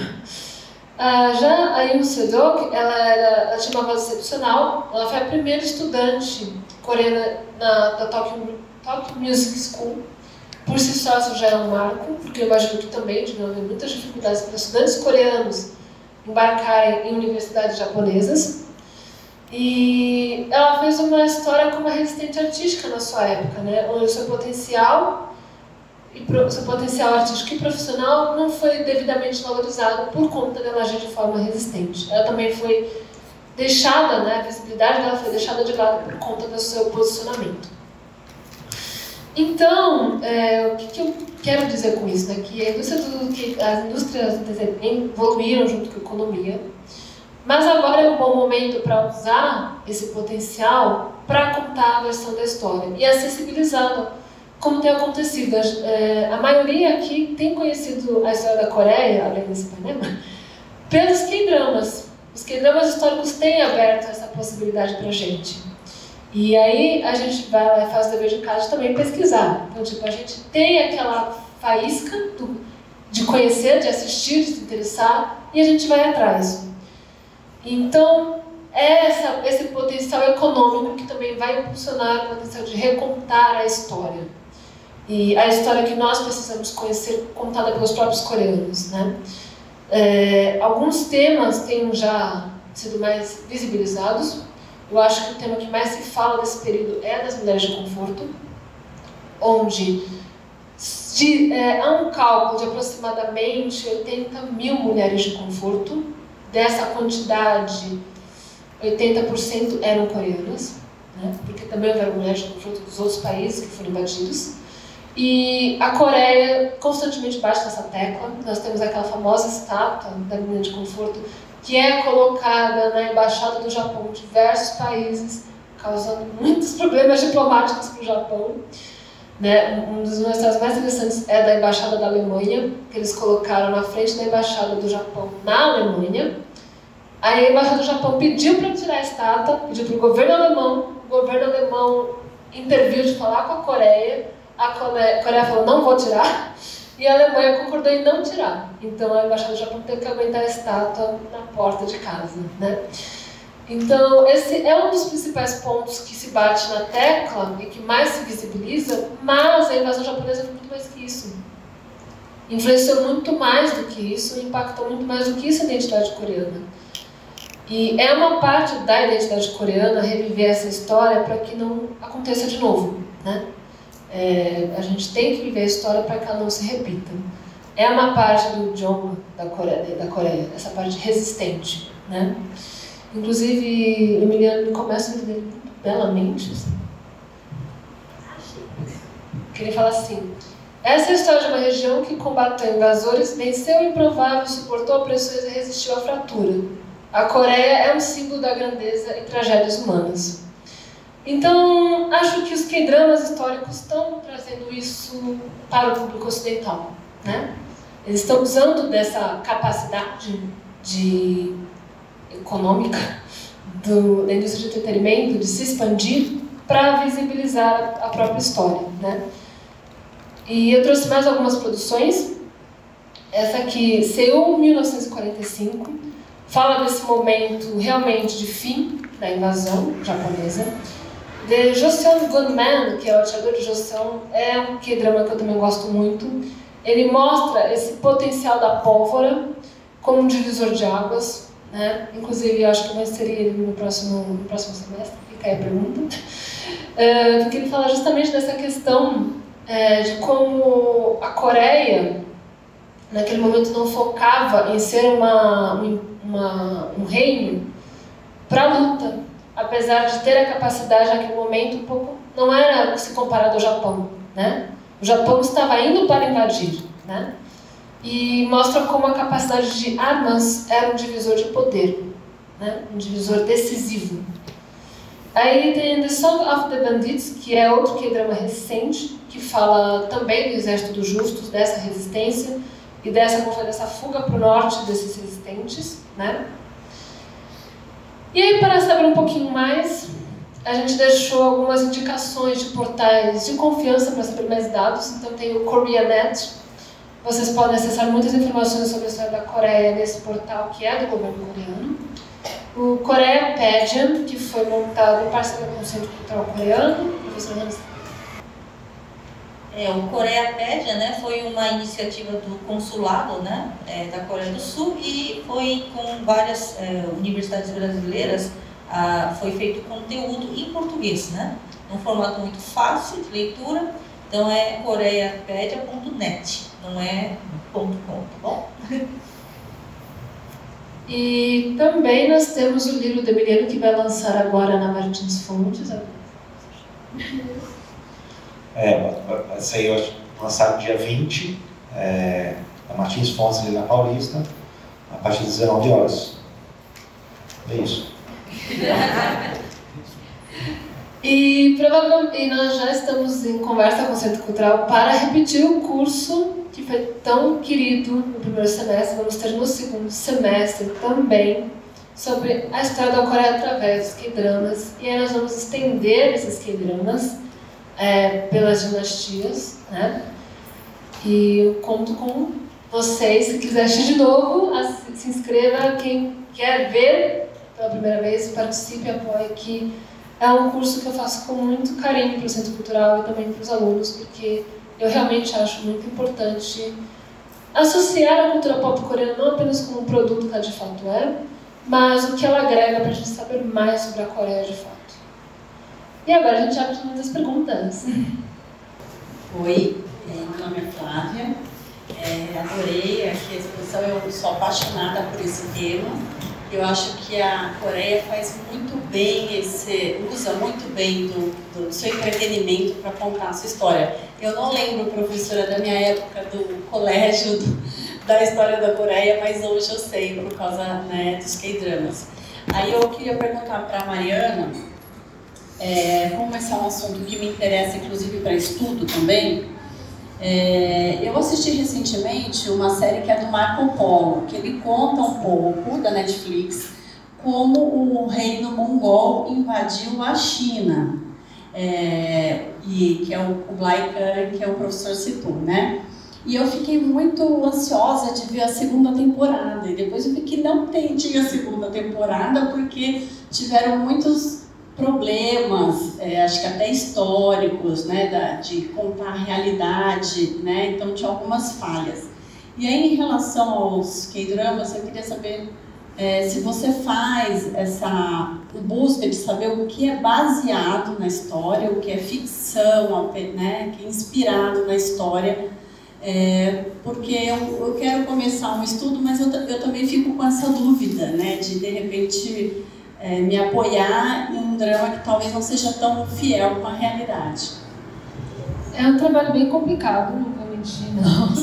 Porque, especialmente da era Joseon, exige uma filtragem muito grande, né?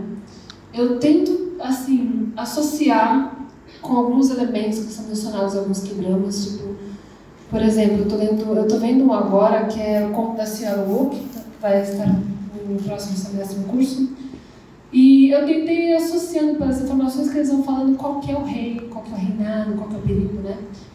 Mas é realmente muito complicado, especialmente nesse período de Joseon, né? É um período mais, vamos dizer assim, virou realmente os romances de época.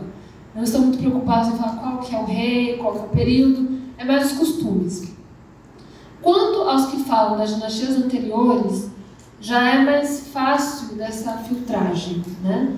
De ver o que é real, o que não é, o que de fato aconteceu, o que de fato é um costume, né, condizente com a época, né? Nesse período, você falou de Marco Polo, nós temos, nesse período da invasão dos mongóis, nós temos a Imperatriz Qi, que é uma figura dentro do cenário histórico asiático muito controversa, né? As informações que nós temos sobre ela estão normalmente em chinês. Na Coreia não tem tanto sobre ela, né? É uma figura meio complicada. E aí eu tive que dar uma caçada para ver realmente quem foi a Imperatriz Qi, por exemplo. Mas é um desafio, especialmente em português, né? Eu acho que essa questão do desafio de procurar informação, o menino pode falar melhor que eu. Realmente normalmente o trabalho que a gente tem na pesquisa histórica, na história coreana, normalmente a gente tem que recorrer quase que 99% língua estrangeira. E como a Mariana disse, muito era ainda registrado, remetia na escrita chinesa. Agora, eu não estou me remetendo à questão desse personagem em questão, mas a invasão mongol na Coreia, ela teve umas coisas também interessantes, né? Mesmo que era prática da elite mongol, de terem várias mulheres, eles casavam com a elite, mulheres da elite coreana.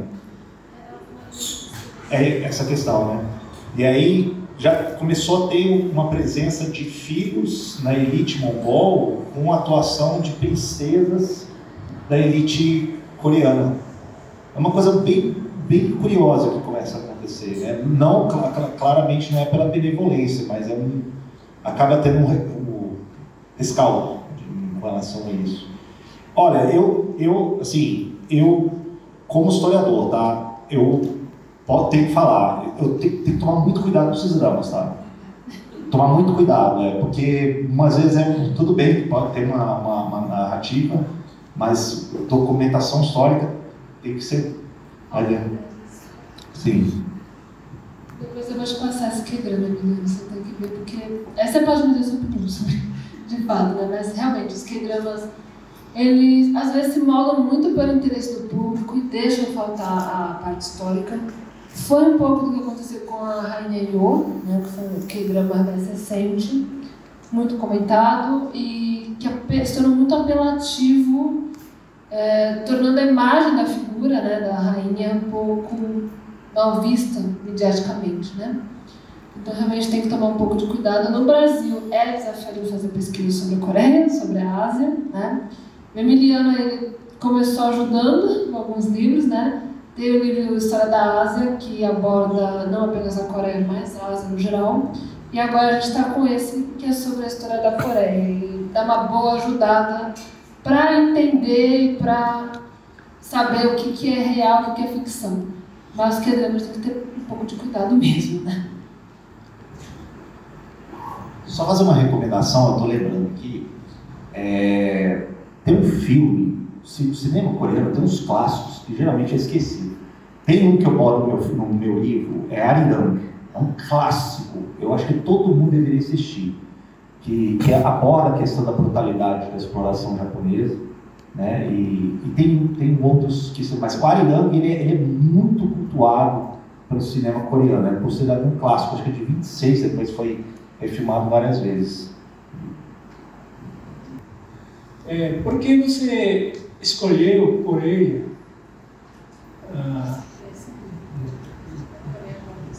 É uma boa questão. Olha,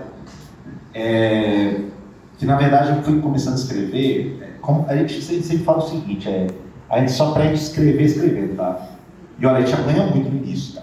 Muito. Depois a gente vai aprendendo, a gente vai achando o estilo, vai começando a ver o que interessa, você vai desenvolvendo com o tempo, com a prática, né? E as minhas primeiras, que eu confesso a vocês abertamente, foi esse um desastre. Eu fui já um dos mais difíceis, que foi a história da Índia. Meus amigos, se vocês quiserem um desafio, escrevam sobre a história da Índia. É muito, muito complexo. Todos são complexos, né? Mas a Índia é muito, né? E ali eu apanhei muito, mas a gente sai mais forte, mais experiente. Assim, vai.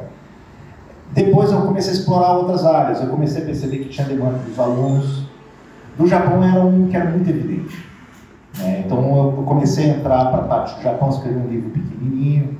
Depois comecei a ir para a parte lá do Sudeste Asiático. É uma lástima que a gente não tem tantos estudos da história do Sudeste Asiático. Tá? É uma coisa que eu fico abismado ainda. Peguei uma parte do Tibete. Eu sou apaixonado pela cultura e história tibetana. Né? E depois aí eu consegui ir para a China, um pouco da China. Né? E por penúltimo, né? Porque o meu último foi... Esse aqui foi dos... que eu tive a etapa, mas o penúltimo foi da Coreia. O que eu achei interessante é que o fato de que eu consegui, quando escrevi a primeira versão do livro, eu consegui entender a Coreia, não somente ela, mas também na relação com os outros. Porque se eu não tivesse escrito antes, eu perderia o foco relacional. Mas eu, ao mesmo tempo, eu sabia que tinha que buscar uma história coreana. E isso exigiu mais maturidade, exigiu mais uma coragem de chegar, olha, agora vou buscar isso. E claro que teve essa demanda, né, teve demanda durante muito tempo, teve controvérsias, né, mas eu acho que eu consegui entregar algo introdutório. Por último, que eu falei assim, passando, né, mas o último livro que eu escrevi antes desse aqui foi a história do Irã. A história iraniana é lindíssima, lindíssima. Sabe? Eles têm uma cultura literária que é assombroso. Mas a Coreia, ela merece um livro desse, sabe? É um livro que te dá um contexto. Sabe? Era uma coisa que eu estava sentindo falta. Sabe, no Brasil tem muito interesse. Você vê que ali, até os slides da professora Hanna, você vê que o Brasil é o terceiro maior consumidor, né, então, precisava de um contexto, sabe? Então eu acho que isso que eu busquei fazer. Tem coisas que são controversas, eu tive que seguir o caminho de um historiador independente. Então tem uma parte que depois de 53, você deixei uma narrativa para o norte do paralelo 38 e depois uma narrativa para o paralelo ao sul do paralelo 38. Porque é a história da Coreia. Né? Então é uma coisa que subjaz até no meu livro. Eu quero escrever a história dos coreanos. Né? Então é uma coisa que foi doloroso para mim. Além de, claro, a Mariana sabe muito bem, também quando a gente estuda a parte da administração da colônia japonesa, e depois, como se não bastasse uma tragédia ainda maior que foi a Guerra da Coreia, é muito pesado. Sente pesado isso, né? E a gente tem que trazer isso para o público brasileiro. O público leitor de língua portuguesa também, eu acho que faltava isso. Eu quero complementar o Emiliano, não sei se meu pai está vendo isso, mas vou falar. Quando a gente recupera essa história, especialmente no Brasil, que é um país que a gente não tem tanto a história da Ásia no ensino médio, a gente tem, né? É para justamente a gente falar, olha, a gente tem uma comunidade nipônica muito grande no Brasil, mas é importante a gente saber respeitar as relações, né? Eu falo que, assim, quando os imigrantes vêm para o país, eles não vêm apenas com a bagagem, eles vêm com a sua história, com a sua cultura, com sua ancestralidade, com o seu passado. E a gente tem que respeitar esse passado, essa ancestralidade. Então, eu acho muito importante o livro do Emiliano, e eu acho muito importante a gente aumentar a nossa literatura asiática, além do Japão. O Brasil tem muitos grupos de estudo japonês, mas poucos sobre a Coreia, poucos sobre outros países da Ásia, né? Então, aumentar esse conhecimento, porque nós temos imigrantes, nós temos comunidades, e nós temos que respeitar essa bagagem que veio junto para o Brasil, né? Então, hoje, quando eu vou falar com qualquer oriental, eu não pergunto, você é japonês? Eu falo, de onde você é? Qual a sua descendência?